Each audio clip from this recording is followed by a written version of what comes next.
rejoice in His holy name. He is exalted, the King is exalted on high. Mga kababayan, ang pambansang awit ng Pilipinas. Kayang magiliw, pero sa sinakalan, alam ng puso, sa titik mo'y buhay. Lupang hinirang, kuyak ka ng magiting, sa manlulupin, di ka pasisigil, sa nananatulog sa simoy at sa langit ang pagaw, ay hinatang tulad, awit sa pagkayang minamahal, ang isang ng matawag mo'y tagumpay na nagtitindig, ang bituin at araw niya kailan pamay di magtitindig, luman ang araw ng walhating pagsinta, buhay langit sa piling ko, aming ligaya na pagkay mga api, at mamatay ng dahil sa'yo.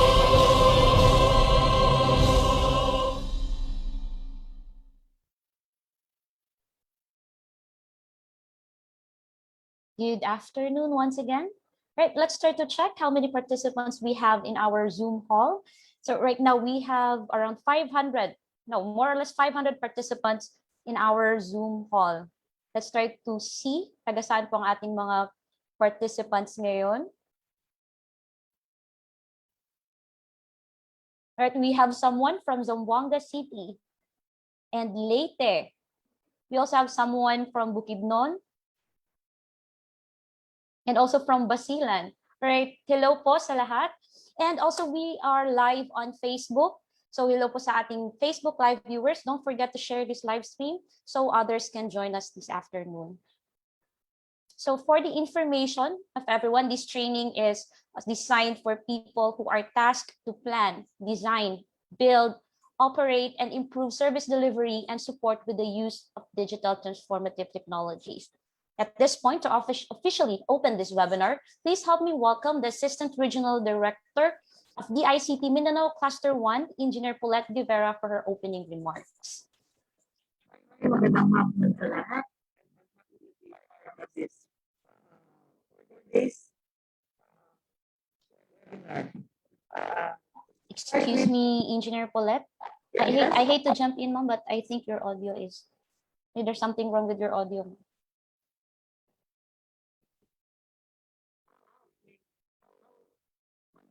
My audio me? Wala? Yes, hindi po clear yung voice niyo, ma'am. Wait a minute.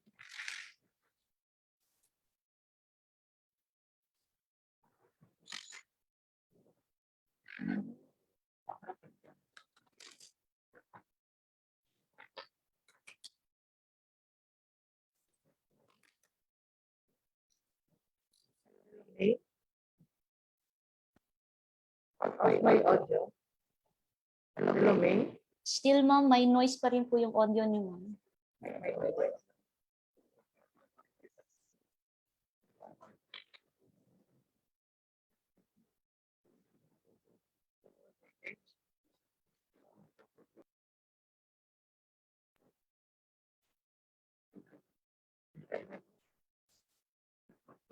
Hello. It happened.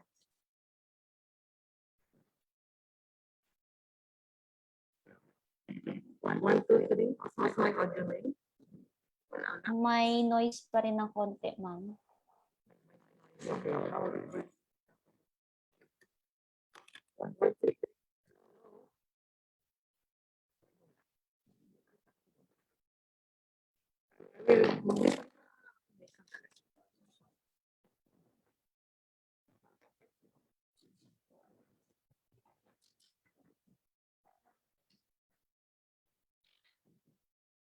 We are having some technical problems at the moment. So this webinar po is for 5 days. Yes. All right. Hi, good afternoon. I'm back. Sorry. She's back. All right, ma'am, take it away. We have some technicalities. Well, Magandang hapon ulit. Magandang hapon ulit sa lahat. This will be a 4 days webinar and 5 days. a 5 days seminar, sorry. And this 2 to 5 in the afternoon every day, Monday to Friday. And then this is all about digital transformation. This the use of Internet of Things, cloud, artificial intelligence, just to name a few. Well, I would like to welcome all our participants from Luzon, Visayas, and Mindanao. I'm happy to see na ang dami nating 505 in all. And then, ang sabi nga nila, during this pandemic, this is a game changer to all of us. You know why? With this pandemic, we were able to communicate through internet, yung smartphones. When we order, sa smartphones na. When we communicate, we do our meetings, and naka-online na lahat.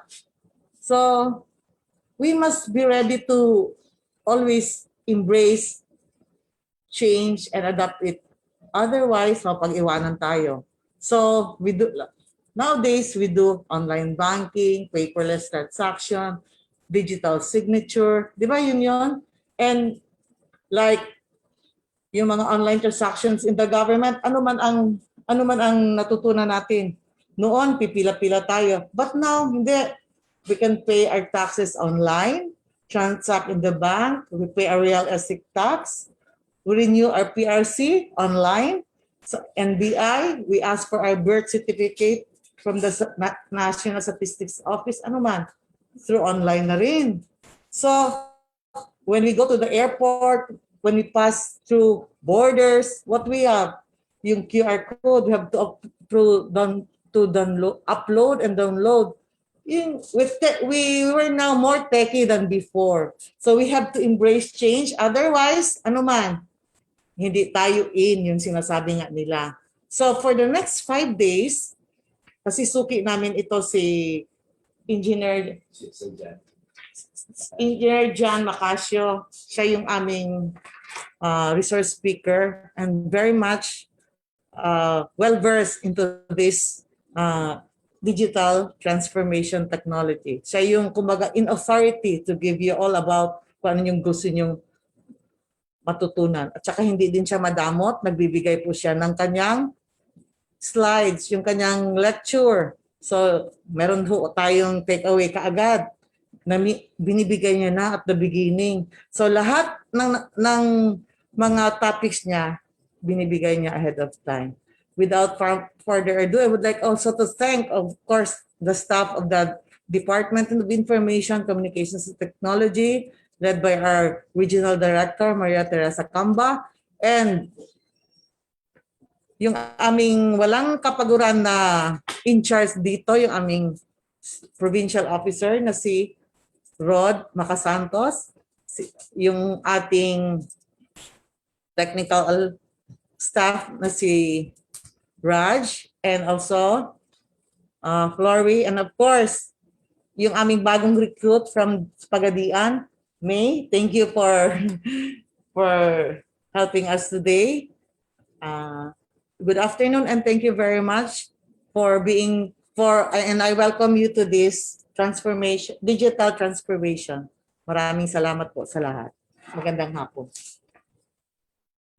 Thank you so much, Engineer Paulette, for your warm words. Right, before we proceed to our training proper, we would just like to reiterate our virtual etiquette reminders. Always keep your mic on mute.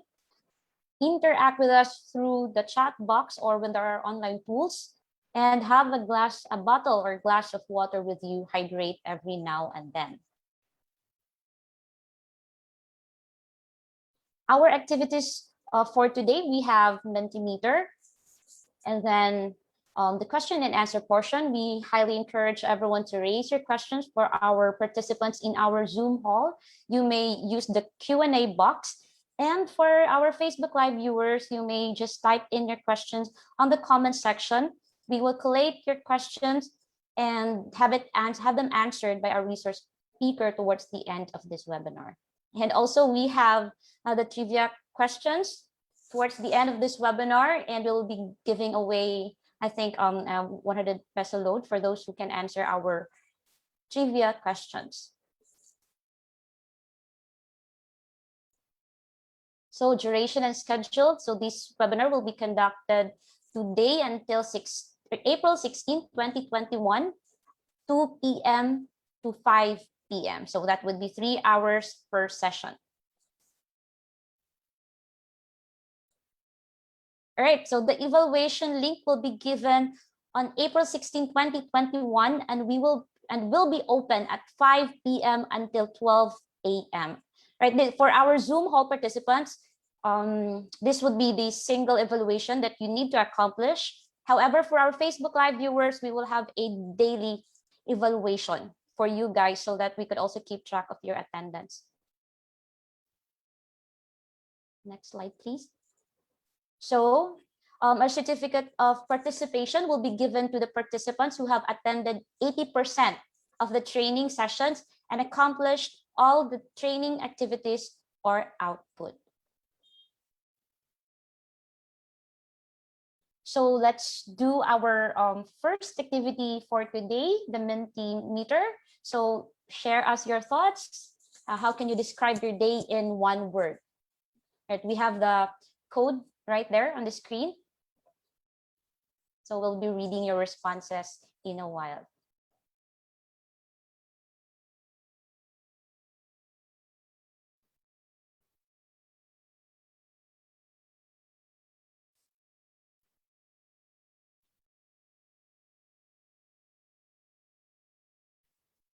So just go to www.menti.com.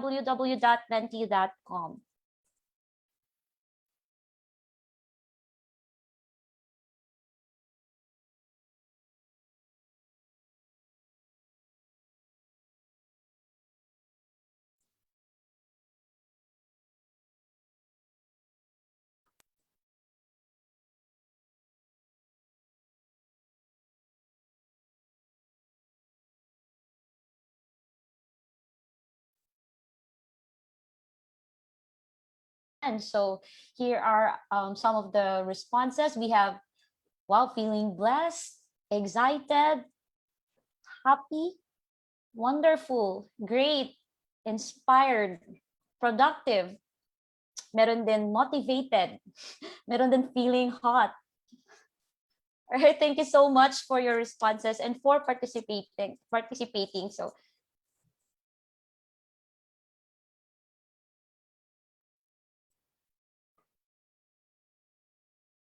So I guess everyone is ready, but let me just do a quick introduction of our resource speaker. So he is an independent ICT project management consultant, and he has 30 years of experience of being a classroom teacher, academic department head, university registrar, school ICT services manager, and ICT 4E product manager. Ladies and gentlemen, please help me welcome our resource speaker for this webinar, Mr. John J. Macasio. Sir, take it away.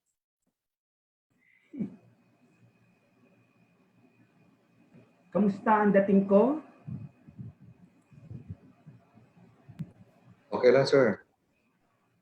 Ano, malinaw ba ang aking Loud and clear. Yeah, video and sounds. Okay. Ang galing. Narinig nila akong lahat. So, magandang araw po, magandang hapon sa inyong lahat. At salamat sa DICT MC1 sa pag-open up ng training na ito on digital transformative technologies. At thank you sa mga participant na may interest sa training na ito. Let me start properly to place you into a context kung saan manggagaling ang inyong resource person. The moment we deal on digital transformative technology. Alam mo, Rod, ito ang course na mahirap ituro. Alam po nyo, ang course na ito, Digital Transformative Technology, a digital transformation project. Isa po ito sa napakahirap na ituro. So maaari nagtuturo kayo sa university, maghahanap kayo ng mga resource material, search nyo, you get textbook, you get references. And then you are able to conceptualize the concept, the experience, the technology. But really, ang digital transformative technology, mahirap ituro kung wala kayong karanasan na kayo mismo ay na-transform ng technology. Yan lang po ako. So, pag ang usapan ng digital transformation, ma-appreciate mo lamang yan if you have encountered, experienced technology as they transform the human experience. So, ang konteksto ko, I will be coming from a perspective of an IT digital transformation project management consultant. So, ang surgeon po ninyo ay exposed sa mga digital transformation technology products, mga product development entity na nag-i-influence sa manner na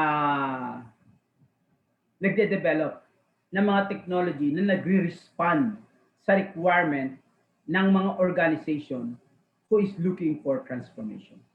So let me start you with something, and I want you to think about it.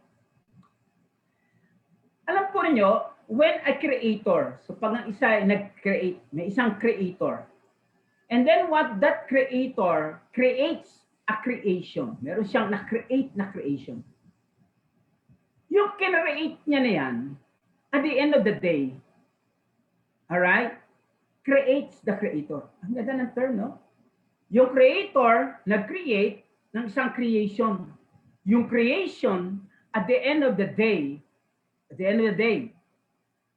will create the creator. Babaguhin niya yung creator niya. And that is the whole cycle of a human being transforming itself. Pero the core, yung pinaka-core, why do you create? Why do you create? Always, there is a purpose. And normally, when a human person creates something, it is relative to a want, relative to a purpose, relative to a problem that he wants to resolve. And most often, he creates it in the light of a difficulty that he wants to overcome. Malinaw po tayo. And because of that, and then in the process, he is able to evolve a technology, a platform that makes that person or make that organization change and able to surmount their experience of rest or difficulty. So ganyan po nag-i-evolve ang technology. Nag-i-evolve. At in the process, the moment na mayroong produktong lumitaw, may product na nag-exist, alright? Binabago niya talaga. Even yung gumawa. Kaya nga sabi nila, sa dyan na edad mo, 61 po. E di naabutan mo ito lahat ng ito. Ay, opo. Nagtinda po ako ng mga yan nung araw. Pero alam po ba ninyo, hindi ko inaalala kung ano naging computer ko noong 1980. Sa totoo lang po, hindi ko rin inaalala kung ano naging cellphone ko kahapon. Ang inaalala ko lang po palagi, ano ngayon ang meron. Because we live relative to the technology that is clear and present for you, that will make you successful, that will make you achieve something, that it will resolve a problem or it will resolve a want. So for example, ako po, napakasimple lang. Ang sa bahay ko ay may 4 na elemento. 3 po ang internet connection, parehong fiber. Iba-iba po ang pangalan ng provider. Reason, kasi po, ang buhay ko hindi mabubuhay kung wala po akong internet connection. Hindi po ako tao ngayon kung wala ho akong internet. Honest, hindi ako tao kung wala ho akong internet. Una po, ako ng asawa ko, I will live online sapagkat nakatira po siya sa Europe. At pag ako'y natutulog sa umaga at siya na may gising sa umaga, ay sa gabi, bukas po ang aking napakalaking screen na nandoon ko siya nakikita sa kanyang bahay at ako naman nakikita niya sa aking bahay. At sa gitna namin ay ang pag-uusap ng mag-asawa. Kaya pag tinanong mo, masaya ka siya dyan, natural. Kasi kanina ko lang kausap eh. Alam ko ang kwento niya eh. Alam ko nangyayari sa kanya. Alam ko happy siya eh sa kanyang ginagawa. Because may technology that makes me virtually present sa kanya. Ganda, di ba? Virtually present. At ang magdi-differentiate ng value ng screen, magdi-differentiate ng value ng camera, at magdi-differentiate ng value ng microphone ay ano? Yung relasyon na gusto naming mabuo. Di ba? At yung saya na gusto mong mangyari. And because of that, kinakailangan naming magkaroon ng gamit that will give us a high resolution presence to each other as if nandoon ako. At available yung technology na available na nung unang panahon, hindi ko kailangan. Hindi ko makikita. Nung unang panahon, magiging masaya ka lang saan? Sa letter. Kaya nung araw, marami akong kilala, magaling sa sulat. At lahat ng sulat na tinatago pa nila, very rememberable. Pero ngayon, malayo ka man, pero mahalikan pa rin kita virtually. Ayos ba? So, naiba eh. Alright? So, the reality on which a person is transformed by technology, it depends on the need that is being resolved. It depends on a want. Kaya may transformation. And by default, you will use that technology because it will create you. It will really change you. That is the meaning of transformational. So today, you cannot be a human person if you do not exist in the internet of relationship, if you not exist in the internet of knowledge, and if you do not exist in the internet of commerce. Hindi ho yan idea. Hindi yan idea. It is a reality that is transforming you. And there are a group of people whose task on this earth is to create that product that will be responsive to that requirement. So when you teach digital transformation technology, very critical is your reality of experience on how technology transform the way you live, the way you succeed, and the way you make other people accomplish their reality. Alam niyo, yung COVID, biglang-bigla yan for the first time. Yung mga inisip na namin na sa DepEd noong year 2007, alam niyo, consultant ako ng DepEd, panahon ni Secretary Jessley sa CyberEd Project. Ako po yung nasa likod nun. Napakasimple ng pangarap nung sinulat namin ang DepEd Cyber Strategy. Ang pangarap, walang estudyante na ma-exclude.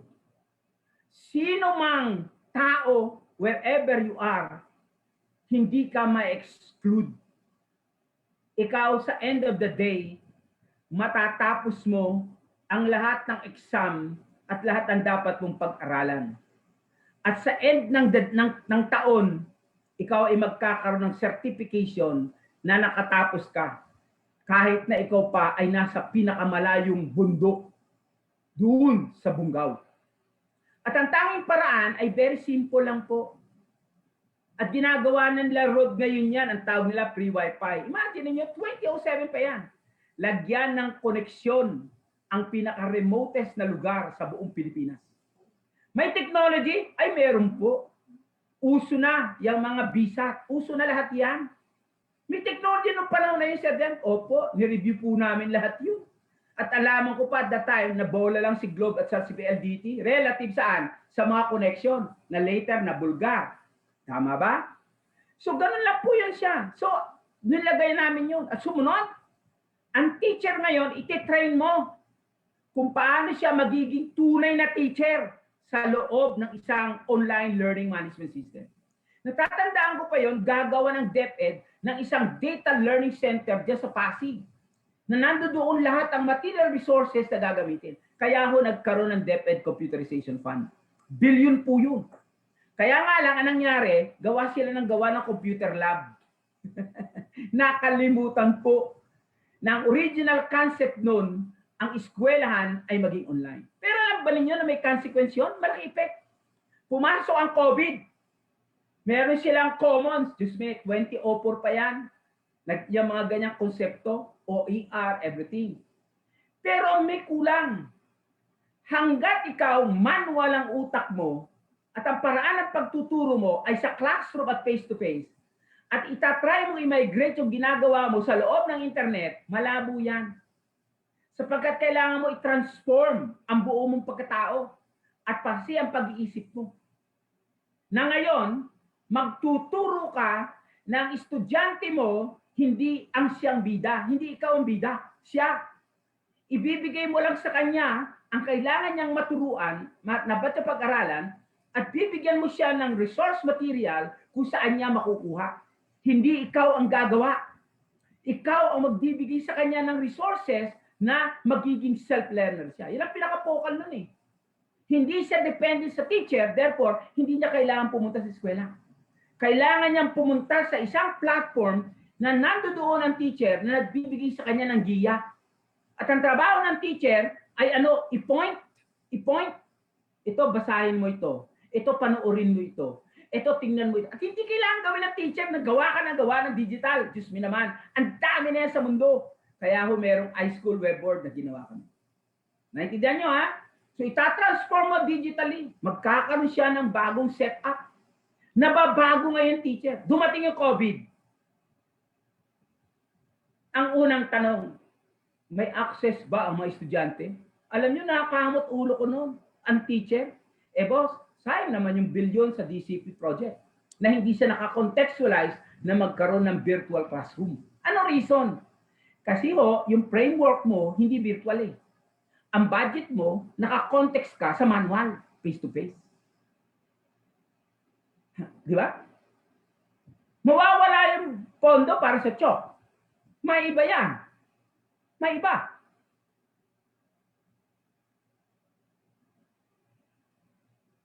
Alright? So the moment the person live in the framework of understanding the kind of change and the kind of improvement that you are going to create in the digital format, that is what you call transformation. My apologies to some people who cannot understand Tagalog. I am speaking in English. I'm just translating it, retelling it in Tagalog. So don't mind my Tagalog because I am retelling my English. All right? My Filipino to English. So if you are my participant who is English speaking, just follow my English. Okay? Forget about my Tagalog. All right? Because I'm trying to just reclaim it. All right? So, digital transformation is not technology. That is what I want to start.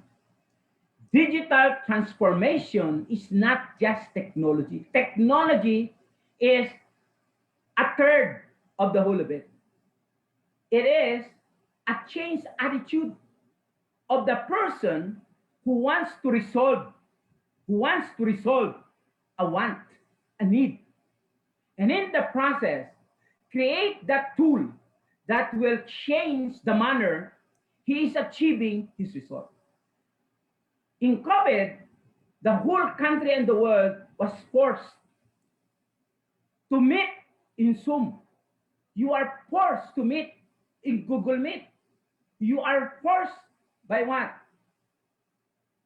To meet and engage your business inside Facebook. Imagine, first time on this earth, all the Changge, suddenly, because of ECQ, they were closed, no contact. Now you see Facebook having pages of Changge. You find people in Facebook, in groups, and in page offering goods and services. And you only need to what? To message and provide the code. And not only that, first time, you find a person who owns a motorbike who is now a delivery man by just using an application.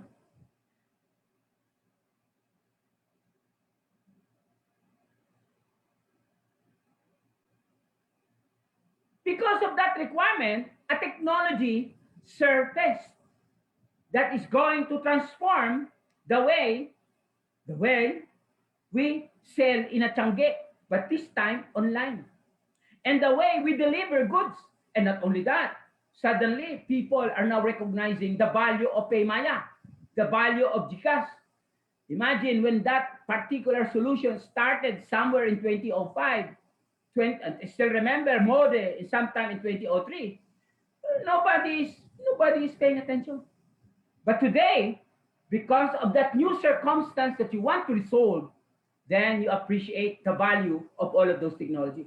And those technology, the moment the value is recognized and the value realization is now being used, that technology is now also being recreated, that transformed, and it is able to perfect itself relative to the objective that it wants to achieve. So that is the meaning, again, my friend, when we talk of digital transformation. You know, there's another one that is changing the world today. You know, if you say, Sir John, where did you completed your master's? I have friends who have never went to Harvard. I have friends who have never went to Harvard physically, but they have a doctorate degree in their course. Why? Because everything is done online. Oh, yes. Exam, books, research, study, tutoring, thesis guidance, everything was done online. What is important is you pay every semester $50,000. Well, that's more important. And then you don't have to go to US just to pay. Just use a payment gateway wherein they collect your $50,000 and then go back to the enrollment process. You know how it's going to transform the world? It will transform everybody. And then suddenly, you have the MOOC. You know the MMOC? This is the open learning content. Imagine MIT, Harvard, all of these named educational institutions suddenly open free online courses in order for you to have a certificate for a knowledge that you can use in your employment. Wow. Imagine first time the personal data sheets of most teachers has now a lot of seminars attended because of all those online certification provided by Bibal, by Rex, all of this bookstore. Now before, you have to go to a place, be invited in order for you to be in their workshop seminar. But today, wherever you are. So that is the whole transformational context of technology. And some people will say, kasi naman, Sir John, there are new technologies. My answer to you is, those technology are not new. They have been with us. But they are not creating. Why? Because they are not represented to a value. Now, the moment the users were able to see it, my friend, the creator now is being created by his own creation. So it's improving, it is changing, it is moving up to another level that will make the delivery of an experience or a need is satisfied. That is the meaning, my friend, of digital transformation and the technologies that come along with it. Those technologies were never invented without a context of value, without a context of use. That the moment it is responding to that requirement, then it started now to move. The whole innovation, you can't say na, be innovative. You can never be innovative, my friend. First, if you do not know those material. Number two, if you do not have a problem to address and an outcome that is going to happen relative to your creation. You know, some many years ago, maybe I was 2010, I became a product manager of an original equipment manufacturer that manufactures laptop and all the components related to PC desktop.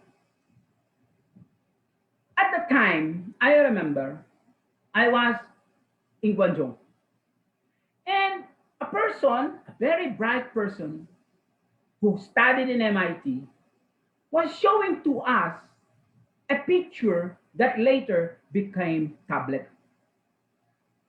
So he was explaining to us how the future will be tablet based, how everything in the future will be wireless. And my friend, the future is being imagined by that person. And after some time, that basic tablet became what you call now your Android tablet and your Android phone. Dalawang tao lang ho yun. Ang problema kasi sa aspektong ito, may non-disclosure. You cannot disclose it. Even if I know it, I cannot stand and tell, you know why? You know what? That operating system that you are using, that was created by two Filipino. But they cannot disclose themselves. But when they were doing that, my friend, they were doing that in response to a need, respond to a limitation. Why? Because they see a desktop as a limitation for the full functioning of what you call digital engagement. Why? Because you need to be in a tech for a center. But the moment you convert the telephone as your desktop, the moment you convert your telephone into a desktop where you can do your Word and your Excel, then that's different. That is very different. Suddenly, Microsoft was threatened because for the first time, you don't need to install a Microsoft software somewhere just to do your work.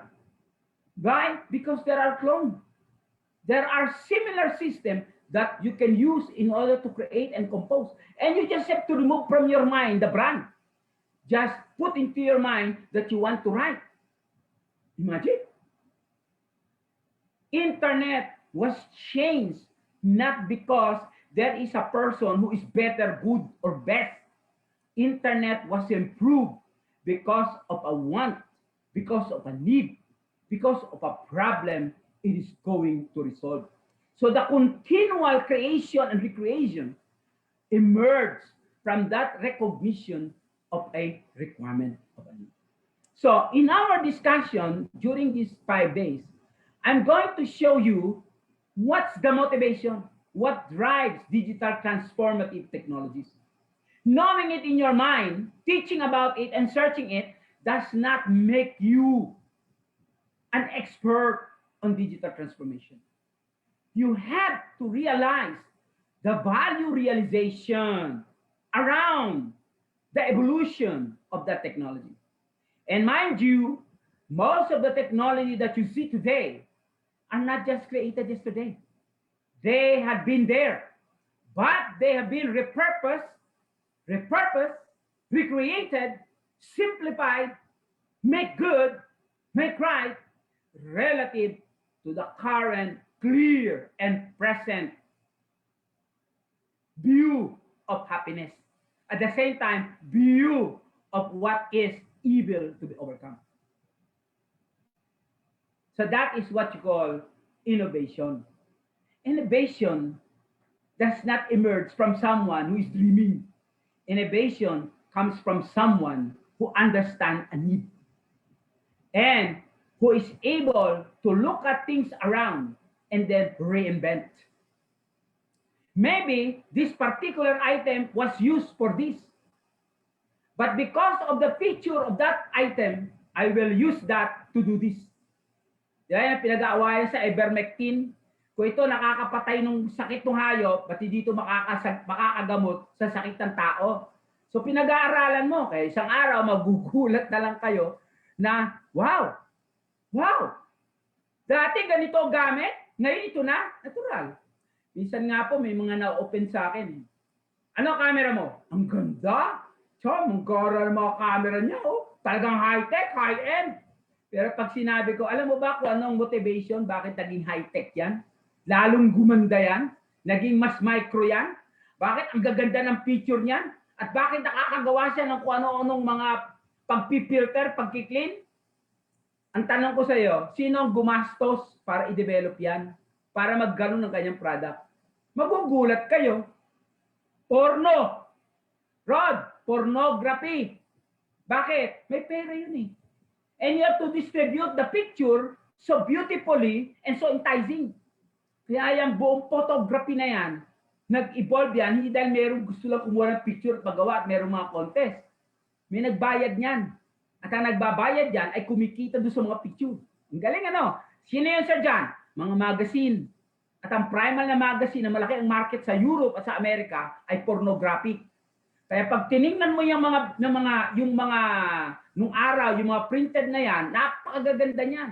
Primarily because of the kind of camera they have used. And then ano pa? Yung printing technology. Diyos me. From digital, ipiprint mo ngayon, di ba? So kailangan maganda yung printing technology mo. Eh maggagastos ka ba sa printing technology kung wala namang magbabayad? Yan. Pero sabi, Sir John, sa liwa ka naman, totoo yan? Eh, paano mo malalaman eh? Wala ka naman dun eh. Punta ka sa Cebu, may isang napakalang korporasyon doon, may yan ang trabaho. Supplier ng lahat ng yan. Nag-get po ako? So yan ang ibig sabihin ng yung technology, tinara-transform yung mga dapat na ma-experience. Naiba siya. Pero, yun pa rin yun. Kaya pag nakita mo nag-evolve ang camera, nakita mo pa nag-evolve ang technology. Pero ano yung naging motivation? Bakit siya naging maganda? Bakit siya nagiging perfect at bago siya naging small? Sige. Ano pa isa? Bakit yung may mga go? Nakuha niya yung mga go na nilalagay mo sa mga drone, yung mga na water, ano yun? Nakakatuwa yun. Bakit? Eh pang-espiya yun eh. May gera, kailangan mo ng picture profile. Napakataas. Ang tintin niya kumuha ng resolution. Resolution fix. Milya-milya ang layo niya, pero nakukuha niya yung litrato sa ibaba. Anong motivation ng development technology? Spying. Natural. Bakit? Naghahanap ka ng intelligence eh. And that very technology, naging commercial. Ang ganda, di ba? Ito, pinakamabigat. Yung telepono mo. Ang tindi ng camera, fine resolution. Nung araw, pag sumakay ka sa aeroplano, sasabihin sa'yo, paki-off po ang telepono. Paki-off po. Paki-off po. Natatandaan ko pa nung mga sometime 2011, nagugulat sa akin ang stewardess. Pasensya na po. Yung telepono ko po ngayon, hindi po telepono. Ang telepono ko po ngayon, notes. Meron po akong sinusulat sa telepono ko, notes. Kaya hindi ako gumagamit ng telepono. Sir, pero bawal po ang telepono kasi makaka-interfere po sa signal. Eh, sabi ko nga sa iyo, hindi ako tumatawag, hindi ako nagte-text. Ako ay nagsusulat ng notes. Bakit yung telepono ko ay may notes? Hindi pa rin. O, di tago lang. Pero nga-asar lang ako. Just to point a point. Okay? And then after some time, eto na. Pwede na po kayong magtelepono. Hindi lang, Rod. Pwede ka na mag-internet sa loob ng aeroplano sapagkat may sarili siyang internet. Shocking. Oh. Yung dating hindi. Ba't kayo pwede na? Oh, naiba na siya. Hindi lang. Eto, nakakatuwa. Nakakatuwa. May cellphone camera na itapat mo sa window ng aeroplano, kaya niyang mag-zoom ng isang zooming resolution na makikita mo ng malinaw-malinaw ang ibaba. Ang ganda na. So yan ang ibig sabihin nung na-transform ang buhay. Naiba ka na ngayon. At ngayon, hindi mo na may pagmamayabang na meron kang mga high-tech na ganyan. Sapagkat the very picture resolution, capability to zoom, my friend, it is evolving into a miniature element. What is big is getting small. Hello? What is special is now being normal because the technology is evolving. It is transforming the way people live. So that is to get started with you guys when we talk of digital transformation. We don't talk of it relative to what we have read and seen in the movie, but relative to the experience of that technology and how that technology can change the way people develop. Ang Sir John po ninyo is the co-author of the United Nations ICT Project Management Manual. Ngayon po, I am now revising it. Imagine if you are an author, your audience is international. Your audience are people of different cultural perspective. You must know exactly what you're trying to say. You know exactly the very application of all of this technology. Why? Boss, I am Filipino. Tagalog ko ba? Bisaya pa? But suddenly, you will find me lecturing somewhere in Iran. I have thought, or I do lecture somewhere in Korea. And then the moment they will ask, Sir John, how high-tech is the Philippines? Wow, high-tech is the Philippines. I always tell them, Filipino are always high-tech. Why? Because they have read a lot of high-tech. But don't ever ask whether those high-tech is inside their houses. So the moment they talk of Internet of Things, they talk of the Internet of Things, make sure their house is Internet of Things. Make sure there is artificial intelligence. I have this professor who is my student in Nepal. He is an expert on artificial intelligence. And then he studied artificial intelligence with a person who invented it in Canada. And nobody would even believe that his teacher is the one who started it. And the reason why AI was developed, I was laughing. I said, why? Sir John, because they don't have an actual experience of an AI. How in the world can they teach AI when they do not even have the resources relative about AI? You know Python, you know R, therefore you are now AI? No, there are a lot of items in the whole AI. I remember a project. Alam ba ninyo, milyon-milyon ang ginagasta ng gobyerno para lang gumawa ng survey kung ilan ang puno ng niyog na may sakit. Ang tindi! Ilan ang puno ng nyog na merong bunga? Milyon yan. Ang enumerator na ginagastos dyan. Tinitingnan ng mga puno kung ilan yan, lahat ng plantation at nire-report yan sa Department of Agriculture. Alright? At yan ang nagiging basis ng budget. One day, merong isang entity who offered a solution. Ang solution, napakasimple. Napakasimple. Magpapalipad ka lang ng isang helicopter o magpapalipad ka lang ng Cebu Pacific. Habang dumadaan siya sa mga plantation ng coconut, meron siyang isang napaka-high resolution na camera at sa likod, meron siyang isang artificial intelligence system na bawat makikita niyang kulay ng nyog, ng leaves, ina-associate niya kaagad sa sickness. At hindi lang yon. Bawat nakikita niyang bumbunan ng nyog, nabibilang niya kung ilan ang actual na nyog dyan sa dinadaanan niya. Ginamit ba ng DA? No. Bakit? Hindi niya naintindihan eh. Pangalawa, mawawalan ng trabaho. Makukunan sila ng kanilang trabaho. Pangatlo, mako-question na yung dati lang ginawang mga data. Bakit? Ngayon eksakto eh. Eh sabi na sa akin, Sir John, hindi ba ninyo alam sa Davao yan?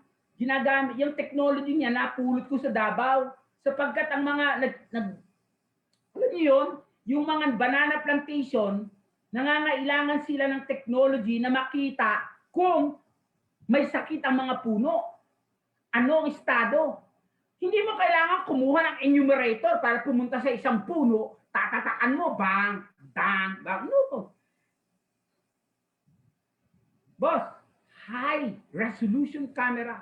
At sa likod nun is an artificial system who is able to do an analysis of every leaves ng isang puno ng banana. Ginagamit nila po yun. And then, eksakto ngayon ang intervention kung paano nila gagawin. Alam ba niyo yung baha? Mga baha na nangyayari? I remember many years ago, there was a man. May isang tao na ang trabaho niya, sinarvey niya yan. Alam niya ang kondisyon ng buong Pilipinas relative saan? Sa denudation. May numero. Pero ginagamit ba ng DNR yun? Bakit? Kasi may pera doon sa manual eh. Yung taong nagbibilang. Pero, tinan mo ngayon, bang-baha. Bakit? Palipad ka lang, nabibilang niya na kung saan ang lahat ng surface na may problema. Kailangan mo bang milyon-milyon para gastusin niya? Yan ang ibig sabihin, the technology is transforming the way we understand a problem. At the same time, transforming the way we create the solution. That is digital transformative technologies.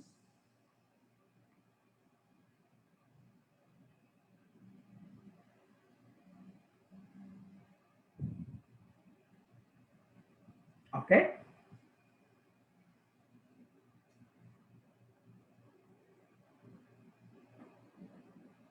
So,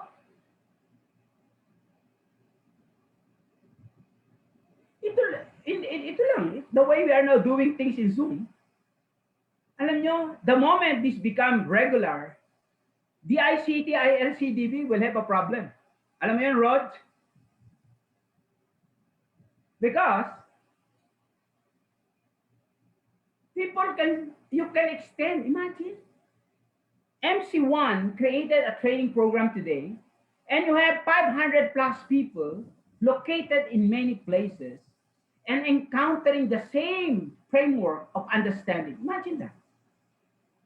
And they do not have to travel, and there will be no more budget relative to what? Venue, food.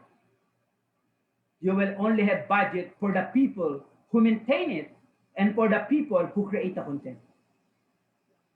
Before, in order for you to say, I am good, I am better, professional, because I attended seminar.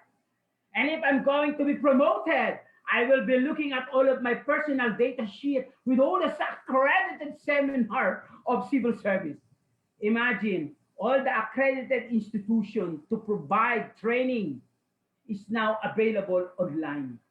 And you do not have to travel and to say to your friend, I'm going to Manila, and because I'm going to have this exam and I am going to have this training that will make me promoted. Today, with Zoom, with all these technologies relative to this kind of engagement, 22, 23, you will be changed.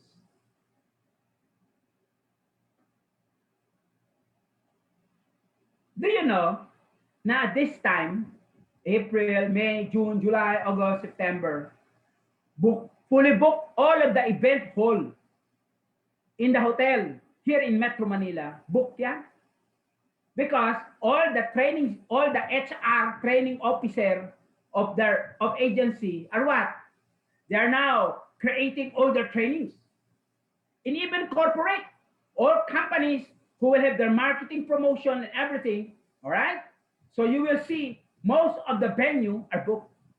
Today, my friend, look at those venue, no booking. However, people are still having their certificate. So if you are looking after for certificate, now you are changed. Because the object of your training is what? The outcome, meaning I have something to add with my personal data sheet. All right? So that when I seek for my promotion, that can be counted as among my ratings, right? But before, you need to do that in a physical venue. And not only that, my friend, You get access to the real resource person. You get access to the real resource person. Because the real expert are making themselves also online. Some people were asking me, "So John, you are so you are so deliberate, so empathic, and sometimes you're so passionate in something." I always tell them, I am just returning the favor because I was taught by people who have the same passion for what they believe. Why? Because they are the creator of knowledge. They are the creator of knowledge. And they make themselves available online. And what do I only need is to have a connection to them and let them show me how they're going to resolve something.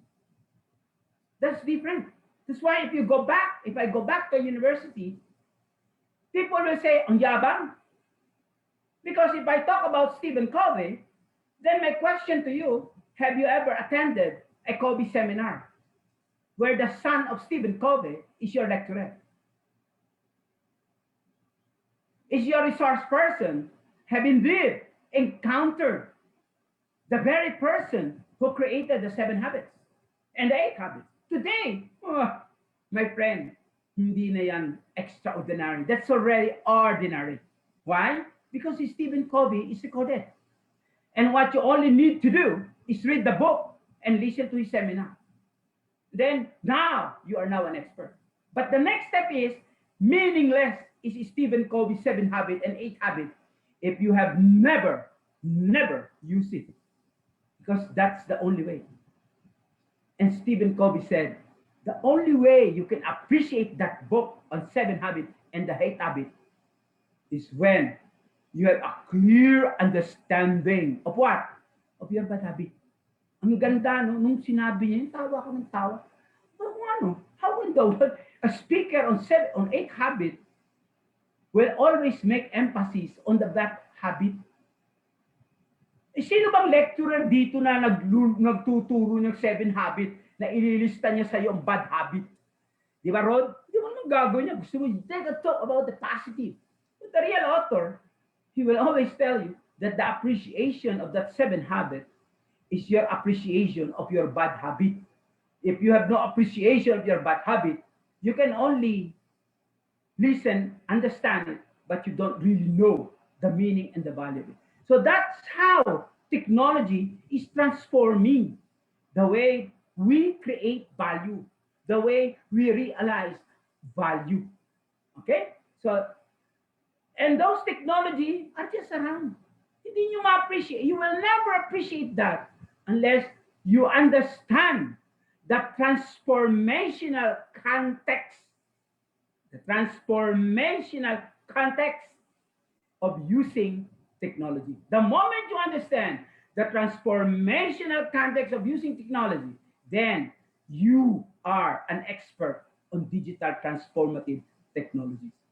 Then you will say with legitimacy, with authenticity, when you talk about cloud computing, Internet of Things, artificial intelligence, machine learning. Imagine QR code. QR code. My first encounter with QR code, it was simply used for what? Inventory. So every part that is developed, every part that is created, it is provided with a QR. Some people will say, "Sir John, barcode." Obsolete na yun. Why? Because a barcode code, you will need a special reader. Sa QR, you only need a camera and an application that will interpret the coded information in that particular block. So you can do it wireless. And the distance is much different. Imagine, just me, QR code is changing the way we board in an airplane. Imagine, QR code is being used to board an airplane. when originally it was meant for the inventory of parts. And suddenly, QR code is now used to track COVID when the original was merely to invent the part. I remember I even have a project on QR code to solve the traffic in EDSA Road.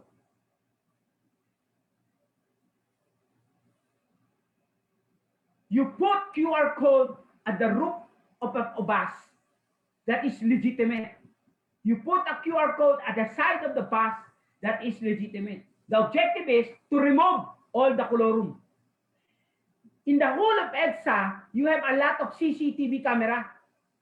And what you do is only to make that CCTV camera hit the QR code of a bus.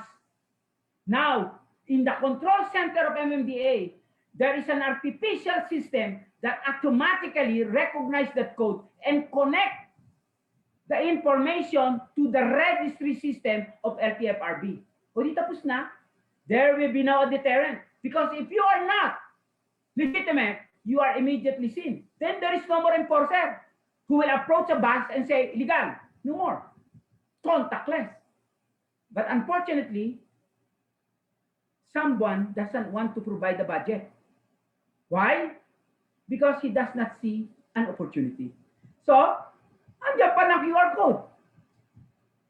See? Pero yung QR code, nagsimula lang yan saan? Pang-inventaryo ng parts. But because there is a requirement and need to be resolved, they reinvented, they repurposed the technology in order to resolve a requirement to be efficient. A requirement to be efficient. A requirement to make the customer happy. Okay? Sabi nila, Sir John, yung corruption ba masusolve?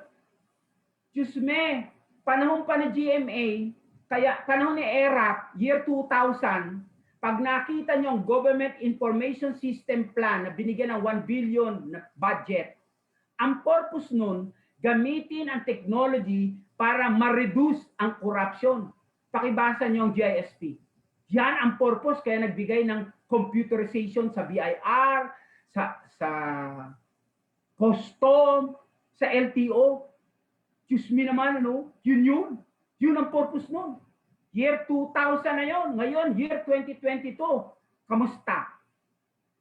Sabi ng isa kong kaibigan, nagamit ang technology, Sir Jan, lalo na para ma-improve ang corruption. Totoo yun. Kasi akala mo transparent. Yung data hindi naman transactional. Yung data galing saan? Sa nilipat na data mula sa manual. Pero ang dating, computerized. Galing, di ba? Pero hindi niyo naintindihan yan kung hindi kayo. Kaya tinatawag sa inyo, hindi nagpo-corrupt yung technology. Kinukurap pa rin siya nung gagamit.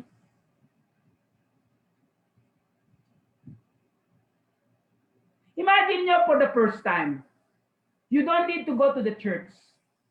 And what you only need to do is what? Go online. And if you are going to worship as a Catholic, then just watch the Pope celebrating the Mass. Hindi tapos na. So, what happened? All the priests become irrelevant. Because I can attend a Mass na ang presider is the Pope. And I get the same reading and I may have the better sermon compared to the priest who is now in my parish church, who is so scared of COVID. You see? So that is the whole reformation, my God, the whole change that will happen in the whole stretch of living alive in today's time. 2021, moving forward. Forget your 2022. Why? It's already end. You don't live anymore in 2021. Today, there is vaccination. And the vaccination, the more the vaccine is being put to a human body, the more COVID is transmuting. And the more you see the what? The side effect. Before it was imagined by those researchers. So it will take another 2 to 3 years. It's going to be recreated. right? So I am placing you without PowerPoint to start with, so that you will be able to feel what it means, what means digital transformation is. So we don't study digital transformation technology because we look at it relative to, if you are a teacher, if you are a public servant, you embrace the digital transformative technology for a reason. All right? You don't invest in e-government. You don't invest in free Wi-Fi if that is not going to transform the life of people. That's why I like when I saw all those all of those digital center that's being put up, even that is small, even that is small, even if in the few of many, it's still weak. But my friend, that is how life starts. You don't start strong. You start with what you have in order to change the condition of life.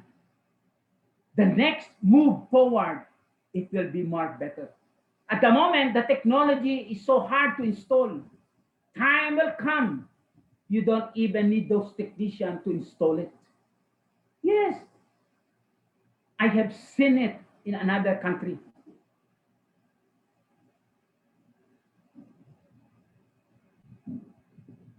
Imagine, Sir John, why we're not able to? Then you always compare yourself to Singapore and Korea.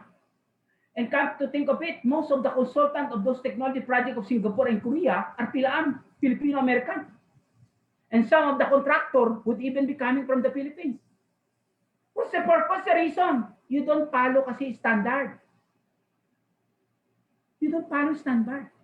Lahat gusto magaling. They're better and better and good.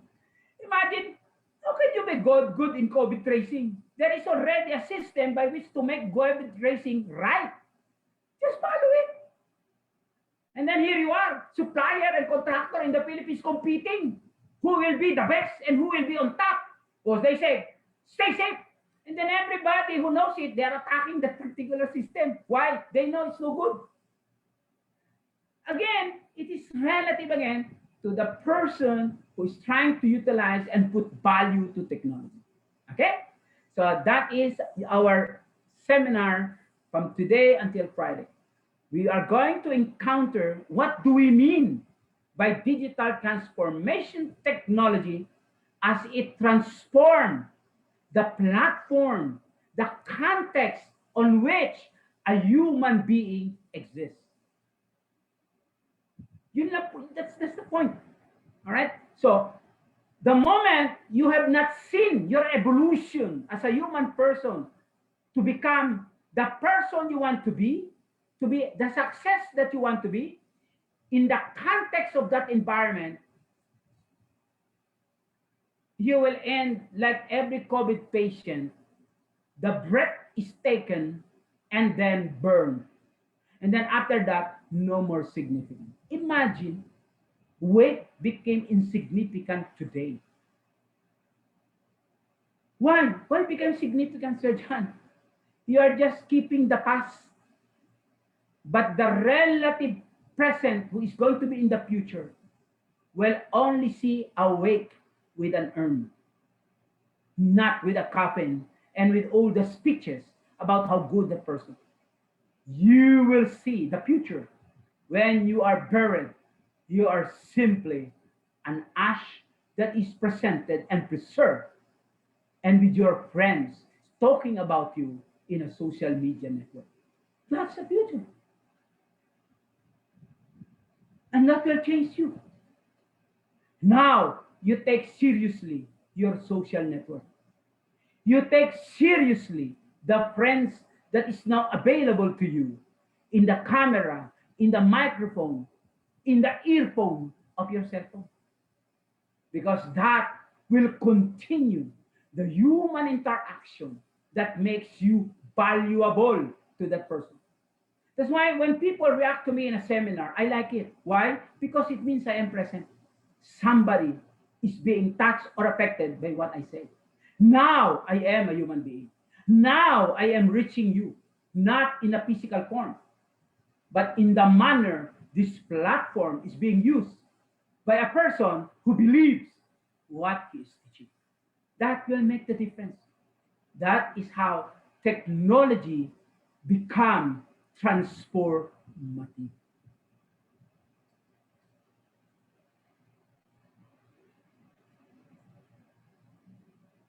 All right. So,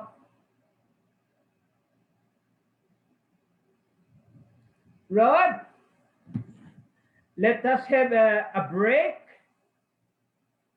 uh, around 15 minutes for everybody to, absorb the communicated message. And maybe some people can also want to put question in the chat. Okay. And then, so 15 minutes. And then when we come back, then we are now going to start the structural presentation of Okay, what we sir. mean by digital transformative. All right.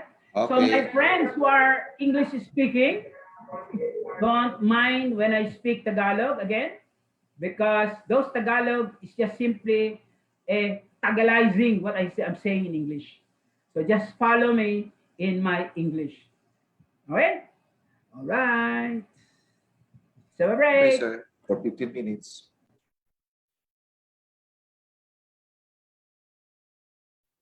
So let's have a break po. Let's be back on 3:40 p.m.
All right, Rod. Yes, sir. Welcome back. Kamusta na? Kamusta na ating mga participants? Yeah, waiting for you, sir. So if you have a question, reaction about the perspective relative to digital transformation, just make a chat. Okay. So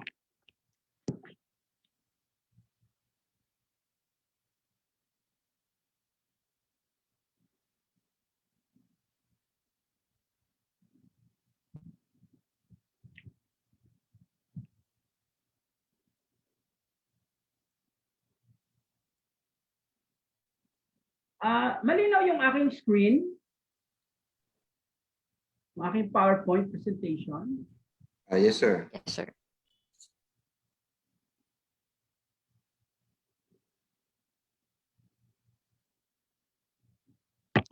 Okay? Malinaw? Klaro, sir. Malinaw. All right. Thank you.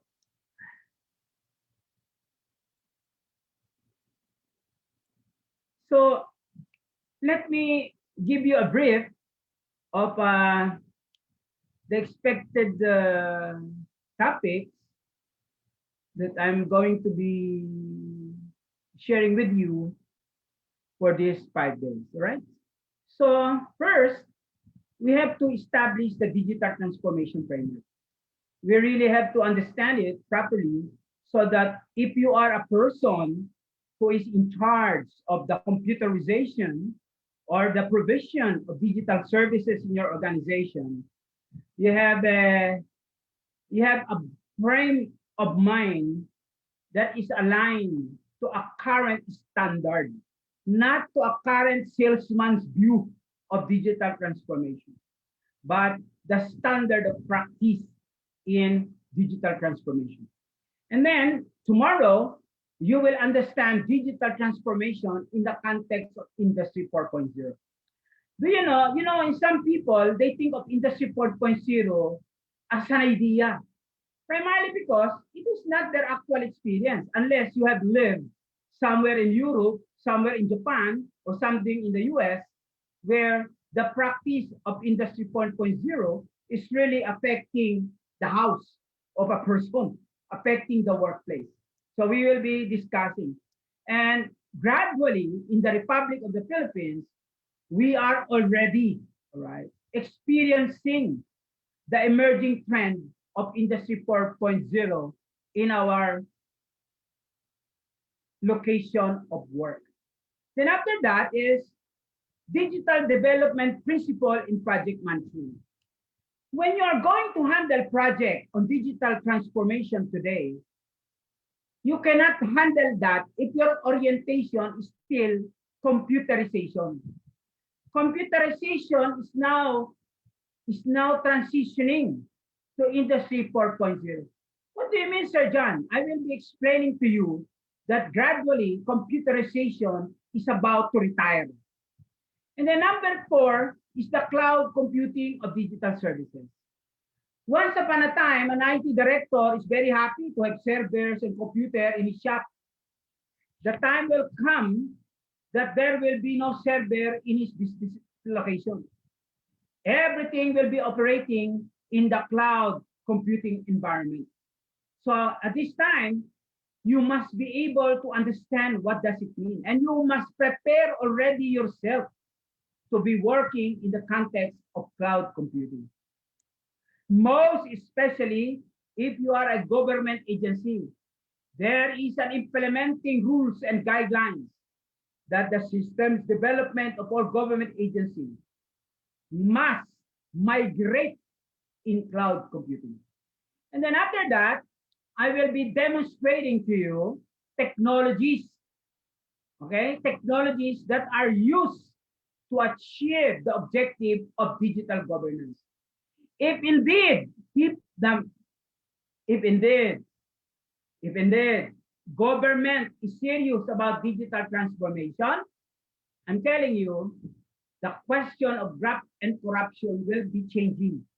You will be observing the law the ethical behavior and the law relative to ethical activity working in government. If you take seriously digital governance. Because what you are now seeing today is not digital. That is still computerization.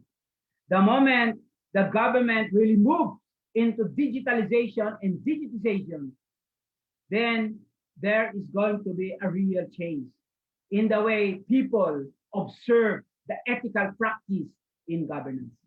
So what is that? Now, in discussing digital transformation, we are going to use standards, not the opinion of Macasio, not the research of Macasio. It is using the collective understanding of the standard. So there is a global standard that defines whether you are a digital practitioner or not. We call it the digital practitioner body of knowledge. If you are teaching digital transformation to your students and you are not using this, then my friend, you are not in the trend. Digital transformation, according to DPM book, it is fundamentally a strategy. So it is a strategy and an operating model of change.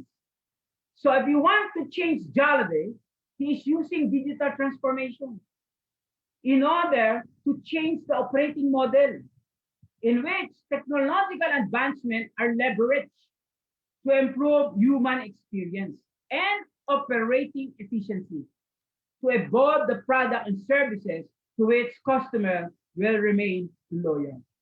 Imagine when Uber became a trend. Most of my friends who have cars and expensive cars suddenly stop driving in the traffic. They prefer Uber. Imagine when Lala Move became a trend. My friend, most of my logistic friends are now disturbed. Why? Because any Dick and Harry can make an order and deliver the goods in any place by just simply using an application. So digital transformation is a strategy and operating model of change. You know, in McDonald's, I'm always laughing whenever I go to McDonald's, where there is a kiosk, no, where you order on a time, where you place all your orders, and then at the end of that, it's giving you a receipt, the receipt that you will bring to the counter, and then after that, the receipt that you are going to use when the good is served. Imagine that's bad because that kiosk was never designed for that purpose. That is contactless payment, meaning the value of that is removing lines before a cashier.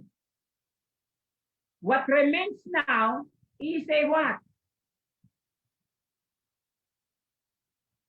A counter that serves the food. Ultimately, there will be no payment counter. So for that to be really true for its objective, the person who's going to enter McDonald's must have a payment card, a debit card, a GCash, or everything. Then you will say, now efficient. And not only that, the moment you are going to have a McDonald's app, before you arrive in your takeout, you simply order online. And there will be no one now to get your order. You will only be passing through a counter where it is going to scan the QR code in your phone, and then automatically the person will see which of these takeout things is yours. That is efficiency. But the moment you still interject a manual component, that is not transformation. You are simply transitioning. Transformation is a consequence of the ability to handle information in the digital form. Information now becomes digital. That is why I sometimes wonder how can an agency of government pretend that their accounting people is working from home when they are not digital informed. And then you will find them sending via email contracts without a digital signature. Only an image of the signature, copy and paste. My God, that is wrong. Meaning, they have not yet fully digitalized their system. Inside the accounting office, you still see all the steel cabinet of the analog data. They have never been migrated to the digital storage system. Two, using digital technologies to manage the process of creating, capturing, and analyzing information to deliver perceptive human-machine interaction skills. You know, your Sir John is an old registrar. I was the registrar and the IT director of one of the biggest university with 86,000 enrollees every semester. And when I was brought into the school, I was tasked to computerize. And you know, my first intent, I don't want students to go to the school to enroll. And I don't want students to go to the cashier to pay. And I don't want students to be moving around campus just for their clearance to be signed. So we created the school computerization program of that school. And you know, the first person who was so angry with John Macasio are the people who earn side income from facilitation. And teachers who earn some gifts from their students during grade deliberation. I remove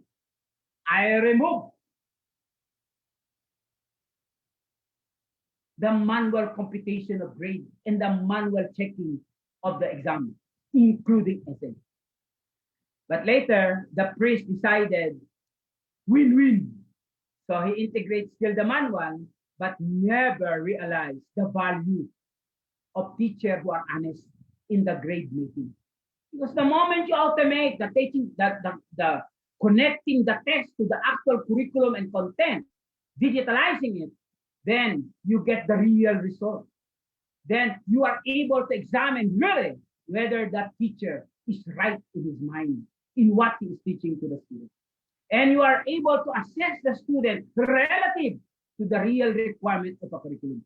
You can only achieve that when you digitalize the whole cycle process of learning. So that is the meaning of digital transformation.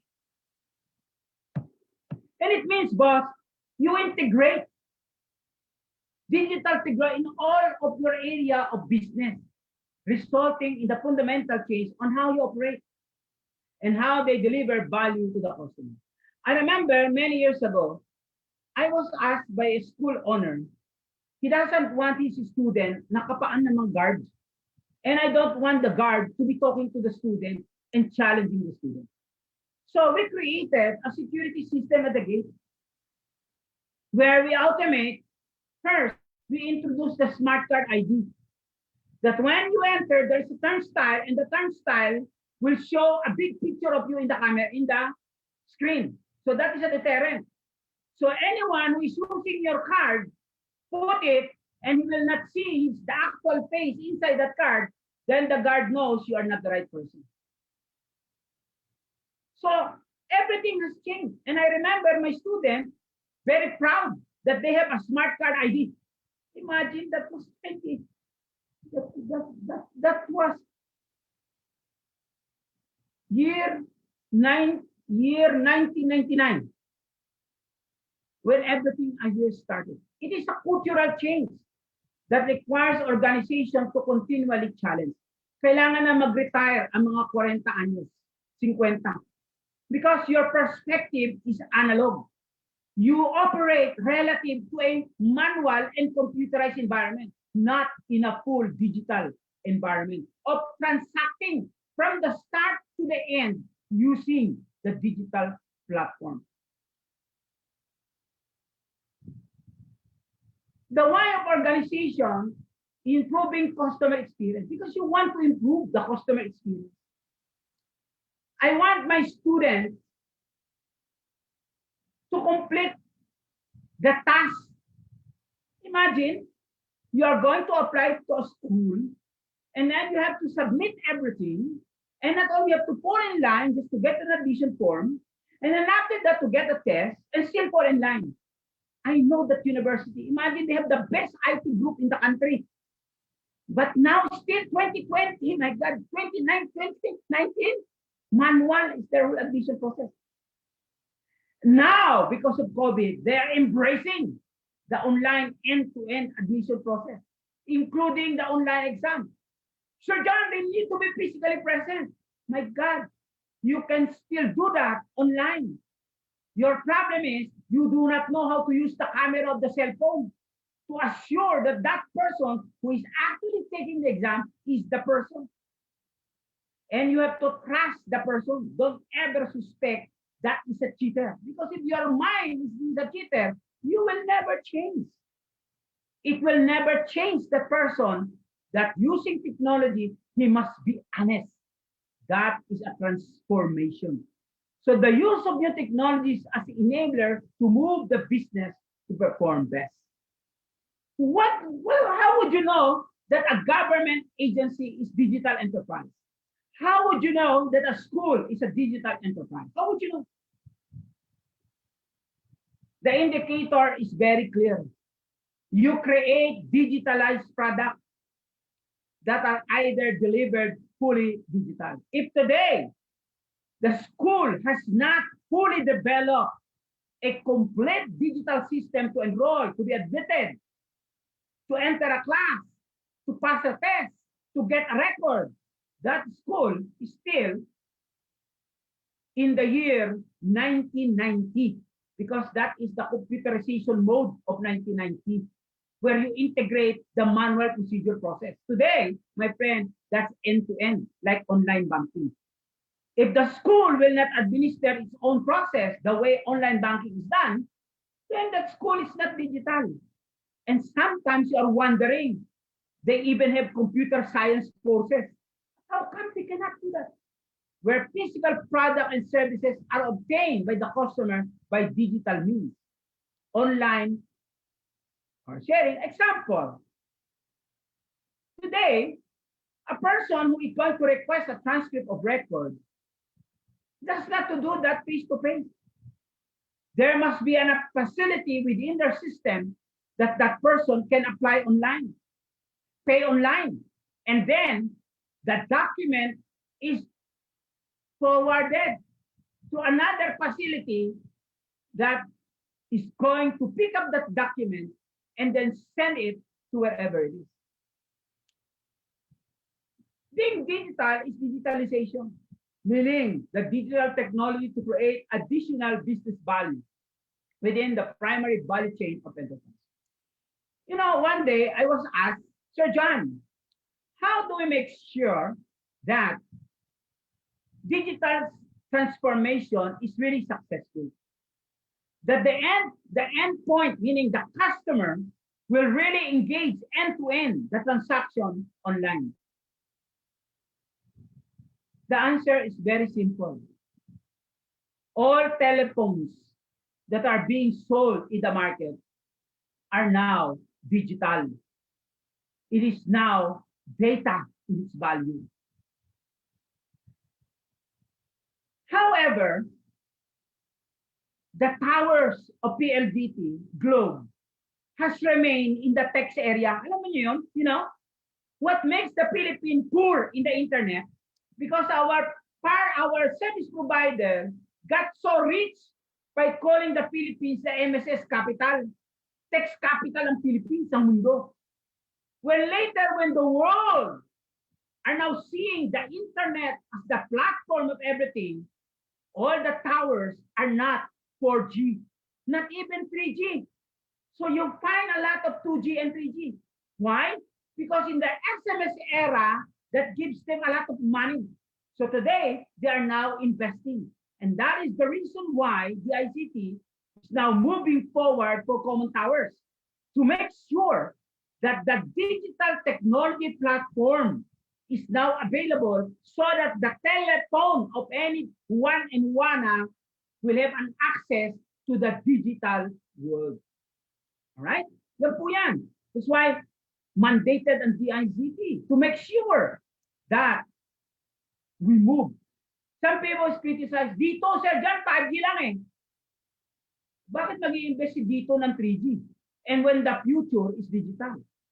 So he better start and make people have a habit now of having a phone that is 5G. Don't go back to your SMS era. The SMS era is done. Now is a messenger era. Now is a Facebook era. Now is a Twitter era. Now is a WhatsApp era. So you have to make sure that the infrastructure of the digital technology are in place. And that is the mandate of the DICT. Now, it is the use to change the business model. The business model is changing. And the way you are going to earn money and produce value is also changing.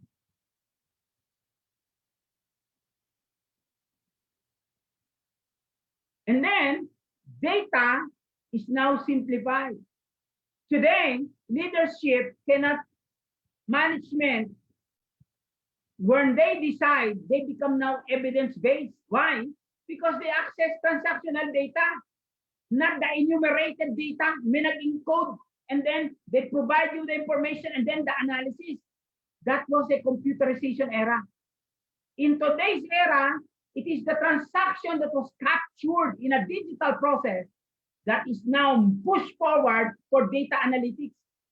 If you are going to have digital analytics and still the data capturing is my tablet, and then they're going to interview someone and then enter into the data, you are still in the computerization era.